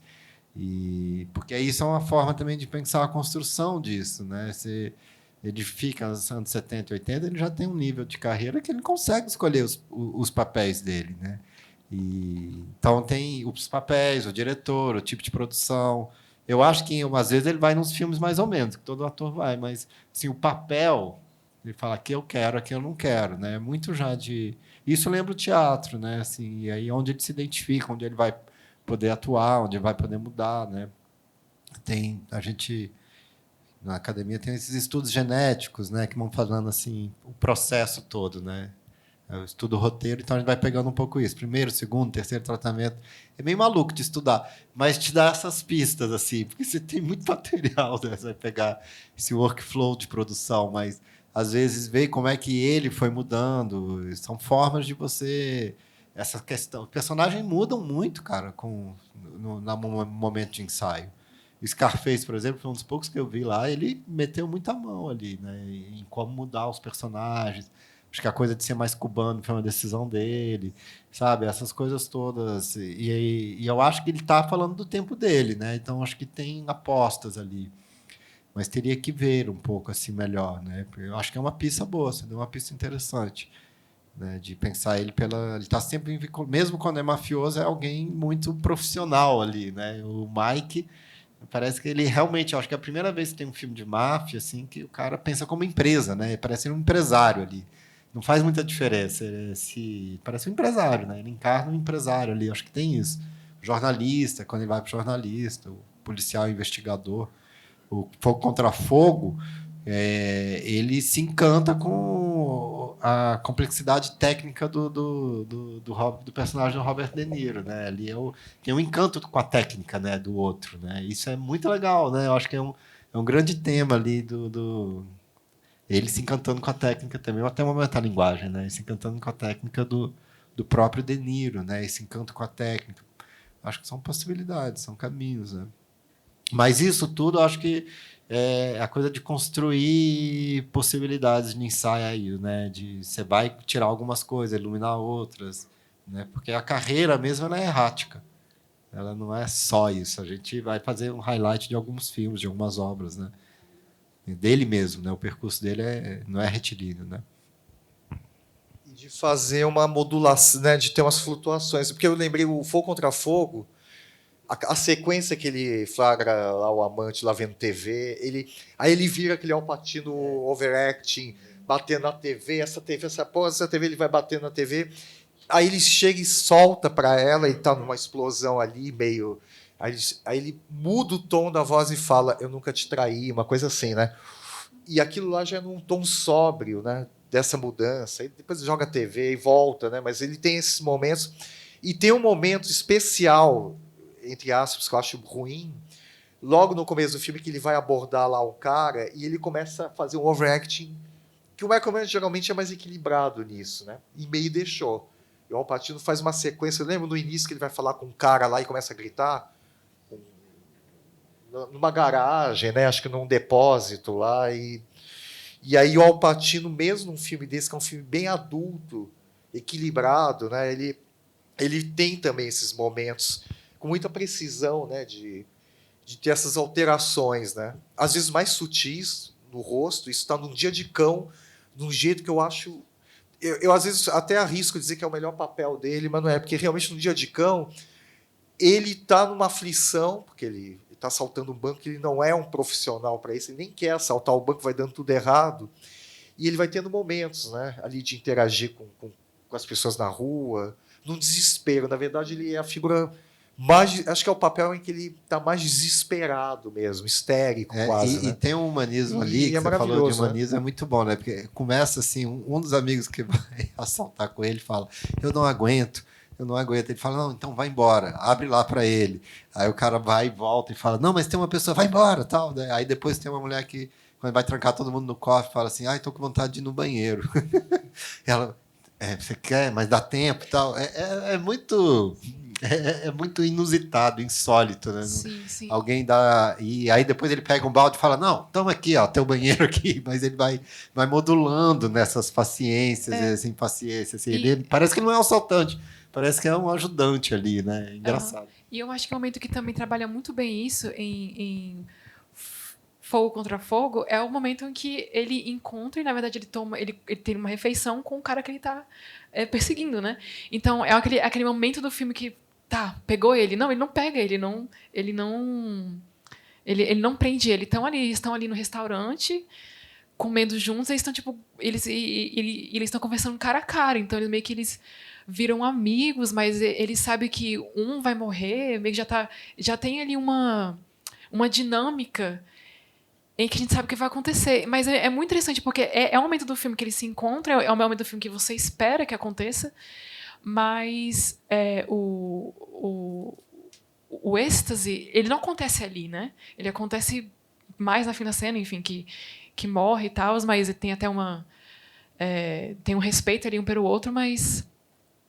E é incrível essa cena, porque é aquilo que você espera, que eles vão se atacar, que eles vão se xingar e que eles vão talvez traçar um plano para alguma coisa do outro dar errado.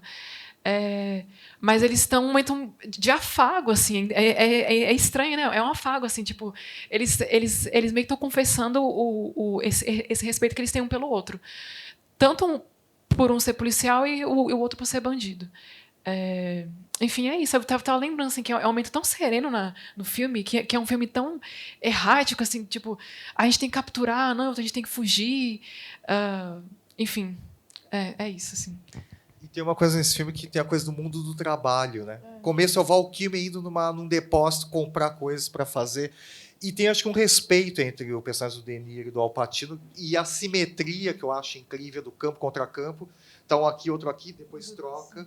E eles têm um respeito que eles, na verdade, são duas virtuoses no que cada um faz. Um é policial e o outro é assaltante de banco. É meio isso, né? Isso é muito interessante, como tem essa... E o momento que acho que ele está usando uma câmera, um negócio para aparecer em vídeo, né?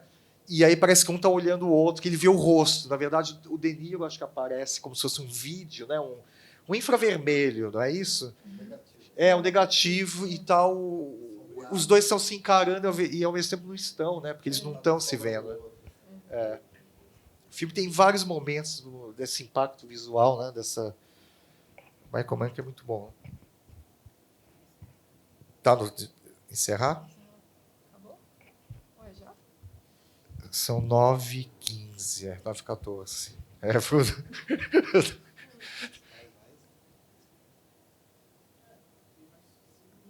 Mais 5 minutos? Alguém quer fazer alguma... Aí vocês respondem. Fica mais sintético. Eu sou o mediador e estou falando. Boa noite, gente. Meu nome é Camila. É um prazer enorme estar aqui nesta noite, né? Cumprimentar a mesa pelo diálogo muito bacana sobre cinema, né? Numa quinta-feira à noite não tem nada mais agradável. A gente falando um pouquinho de Al Pacino, a gente também não tem como deixar de falar de Robert De Niro, né? Que foi inclusive mencionado algumas vezes nesta noite.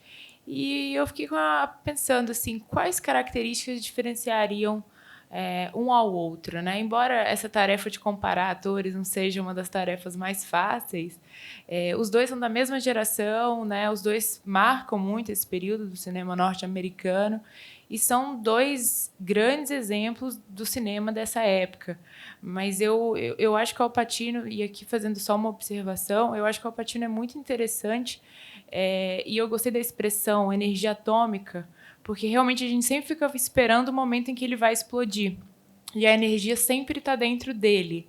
Só que, ao mesmo tempo, ele nunca se torna caricato, porque ele poderia facilmente se tornar caricato à medida que ele vai fazendo, de certa forma, mantendo essa energia encapsulada em todos os filmes que ele faz, porque eu acho que essa é a maior característica dele, encapsular essa energia e jogar em determinado momento do filme. E ele é como se fosse uma força motriz de todos os filmes que ele participa, seja como protagonista ou seja como ali um personagem mais secundário. Então, eu queria ouvir um pouquinho de vocês também sobre essa observação dele ser essa energia encapsulada e, de, ao mesmo tempo, ele não se tornar caricato, ou se, em alguma medida, vocês veem que Al Pacino foi caricato em algum momento, né? E, de certa forma, quando que ele deixa de ser um ator versátil, porque ele é tão característico, ele é tão Al Pacino, né? A gente pode falar que ele é um ator versátil, ele seria um ator versátil, e talvez falar um pouquinho sobre as diferenças entre ele e Robert De Niro, que eu não pude deixar de ter essa curiosidade no final. Vamos lá. Bom, eu acho que a melhor maneira de perguntar é ser honesto, assim, né, de responder. Eu muitas vezes confundo, tá, um com os outros.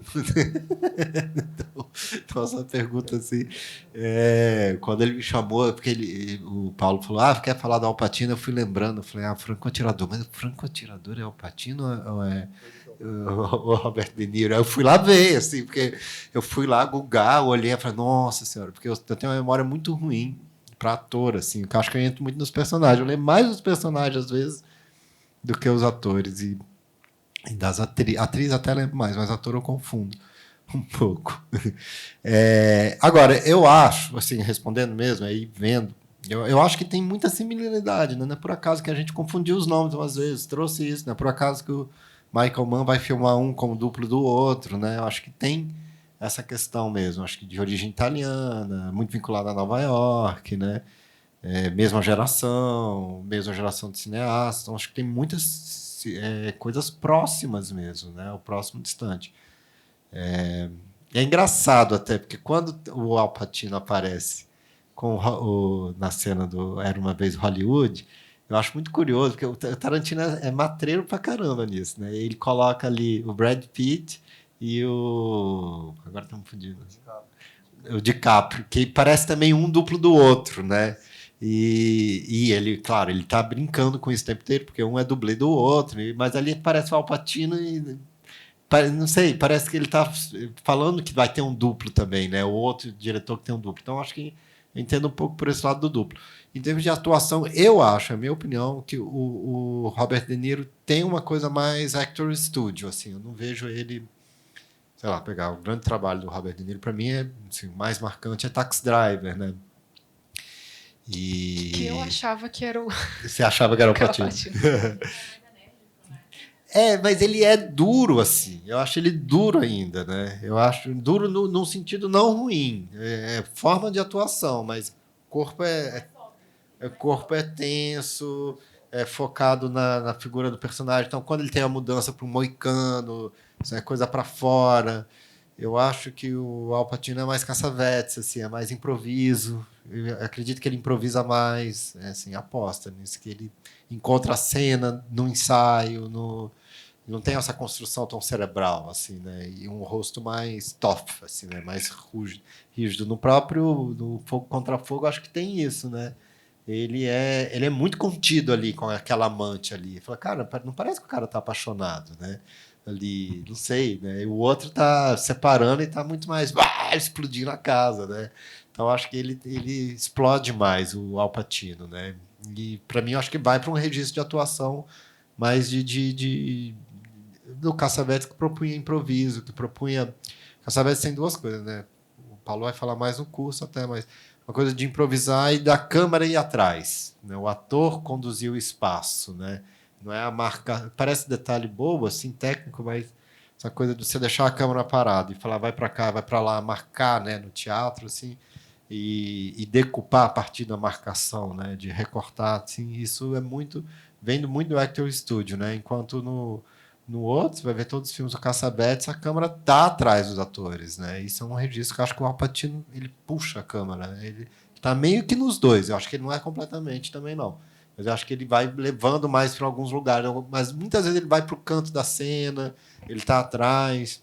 Por exemplo, o Advogado do Diabo, a voz dele chega primeiro, né? E ele está aparecendo, porque você sabe, você fica buscando o corpo, né? Eu acho que isso é um tipo de registro de atuação, já que não é exatamente do Robert De Niro, mas é viagem, assim. Eu acho que eles são opostos complementares, assim. Apesar de eles se parecerem, que eu confundi bastante, assim, eles são opostos complementares em termos de atuação. Eu acho que um consegue puxar do outro o seu melhor, quando eles estão em cena, sabe? Apesar de que o De Niro ele é mais contido e o Al Pacino ele pode ter esses momentos explosivos, eu acho que é o que equilibra eles e o que faz Fogo contra Fogo ser um filme tão sensacional, assim, porque eles são opostos, mas eles também são muito similares. Mas acho que você falou uma coisa que você já respondeu também, assim, ele realmente ele tem aquela coisa contida, depois ele explode. Então, é uma característica dele, assim, que nem você falou, a gente espera pelo momento que ele vai explodir, porque é dele. Não que outros atores não façam isso, mas eu acho também, pelos tipos de filme que ele fez, é uma coisa que já vem dele, assim, ele meio que já sabe como se colocar em cena. E talvez o que as pessoas esperam dele. É isso. O Brecht tem uma teoria da atuação que ele fala muito do gesto, né? O gesto é a coisa mínima da atuação, né? Que gesto, como você vai compor um gesto. E a forma de composição do gesto, estava lembrando, por exemplo, o final do Robert De Niro, né? Que ele vai fazer aquele...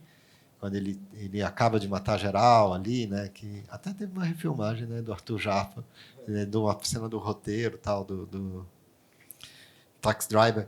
Mas é um gesto que parece mecânico, assim, né? Parece pensado, imagético. E os gestos do Al Pacino, você não sabe exatamente. Eles vão vir de uma maneira. Ele vai chutar, vai vir. Então, acho que eles são mais explosivos mesmo. Acho que o gestual vai um pouco mais para essa explosão. Né? Eu vou só... Eu falei que não ia falar, mas vou falar rápido. O Al Pacino talvez seja... Eu vou usar um termo que acho que não é o mais preciso, mas mais dionisíaco um pouco no jeito. Não que o De Niro não seja, porque é que tá. Vocês falando, eu fiquei também lembrando vários papéis. Fez par romântico com a Meryl Streep naquele filme do... Não vou lembrar o nome. É um filme muito bom, que, aliás, outro filme que a gente não conseguiu, porque é um filme que a gente não acha, né? O De Niro com a Meryl Streep. É um filme romântico. Você pega o Rei da Comédia, ele tá todo... Mas aí que tá, ele tem modulações e reverência ao mesmo tempo, porque ele é um maluco, né? Tem o Jerry Lewis fazendo o contrário, isso é maravilhoso. Jerry Lewis sisudo, pesado, irritado, e esse filme eu acho que é um filme, na verdade, é meio... Embriagado de Amor, do Paul Thomas Anderson, tem um espelhamento, porque é um filme muito tenso. E o De Niro é isso, mas o De Niro, quando tá com o rosto, quando ele está mais detido, o personagem, parece que também tem um universo ali do olhar também. Então você pega Cassino ele é quase uma figura que é lá o gerente de cassino, e ao mesmo tempo ele é meio passivo com tudo que acontece ali e tá caindo. Aliás, eu acho esse filme maravilhoso, que você tem o Goodfellas, Bons Companheiros, que é um filme que é todo mais solar, mesmo com um final irônico, tem uma piada ali. E o Goodfellas meio que é um divisor de águas na história do cinema, né? Personagem olhando para a câmera e conversando, isso aí tinha tudo bem na novela Vague e tal, mas Scorsese faz isso e depois a gente vai ter Guy Ritchie, os diretores ruins e os bons fazendo isso também. E vai ter Cassino, que na verdade é uma ladeira abaixo. E o De Niro carrega um peso. É trágico também ali, mas na verdade mais um drama mesmo. E você tem vários papéis, ele fazendo aí meio caricato, né? O Máfia no Divã, o primeiro é bom, vai. É meio esquisito. E aí você tem o Touro Indomável, que tem toda aquela transformação, a respiração dele. Tem um trabalho ali que eu acho o De Niro também meio incrível. Então é difícil, porque eles são parecidos, porque na verdade a autenticidade tem nos dois, mas realmente talvez o De Niro parece que ele improvisa também, mas está tudo mais calculado, é isso, é mais extras, e o Al Pacino, apesar que o teatro também tem uma coisa também meio quase mecânica, às vezes, do gesto ser de determinado jeito, mas o Al Pacino parece que tem essa coisa de se miscigenar, se misturar com a matéria das coisas, né? Da realidade, do real. Dos anos 70 isso é forte, dos anos 80 muda, então, obviamente, no Scarface, que já é um filme... Inclusive, não foi filmado em Miami porque a comunidade cubana se revoltou com o tema do filme, então eles fizeram em Los Angeles, recriaram em Los Angeles o filme. Mas, assim, é um filme já que é todo feito, como é o De Palma, de imagem, né? É representação, mas não tem um realismo ali, né? As cores, é tudo numa outra ordem, e está lá o Al Pacino num registro... também com uma autenticidade, mas já é uma autenticidade codificada, né, meio quase conceitual, que é diferente do que ele fez nos anos 70. Então, é isso, né? E o De Niro, eu acho que também passeou por gêneros diferentes de filmes, né? New York, ele tá meio... É um cara da nova Hollywood fazendo um filme da Metro ali, musical, com a Liza Minnelli, contracenando com a Liza Minnelli, que não é do Metro, né? Então, é isso. Deixa eu terminar com eles, não falando. Bom, obrigado aí pela presença. Obrigado, gente. Obrigado, Você, Paulo. Pablo e Paulo. Obrigado, Paulo. Paulas. Paulo, confundi os nomes. Obrigado, as perguntas foram ótimas também, os comentários. Acho que a Rafaela quer dar o comentário. E é isso, uma boa noite para vocês. Pessoal, muito obrigada pela presença de vocês, os PPPs, né? Junto com o Patino fica PPPP. Muito bom. Obrigada pela presença de vocês também. Obrigada, Fred, né, no registro, pessoal da acessibilidade, valeu demais. Amanhã a gente começa o curso, né, com o Paulo. Quem não está inscrito, eu tenho uma boa notícia, a gente ainda tem algumas vagas, então podemos acolhê-los no curso. Vai ser amanhã, sábado e domingo, às 2h30, aqui na sala do Cine Brasília. Bom, a mostra está na segunda semana, a gente ainda tem muitas emoções aí pelos próximos dias. A gente fica aqui até o dia 4 de agosto. Tem o nosso folder, né, com várias informações dos filmes. Tem 2 textos bem bacanas também, 3 pôsteres para vocês fazerem o que vocês quiserem com eles. E é isso, muito obrigada.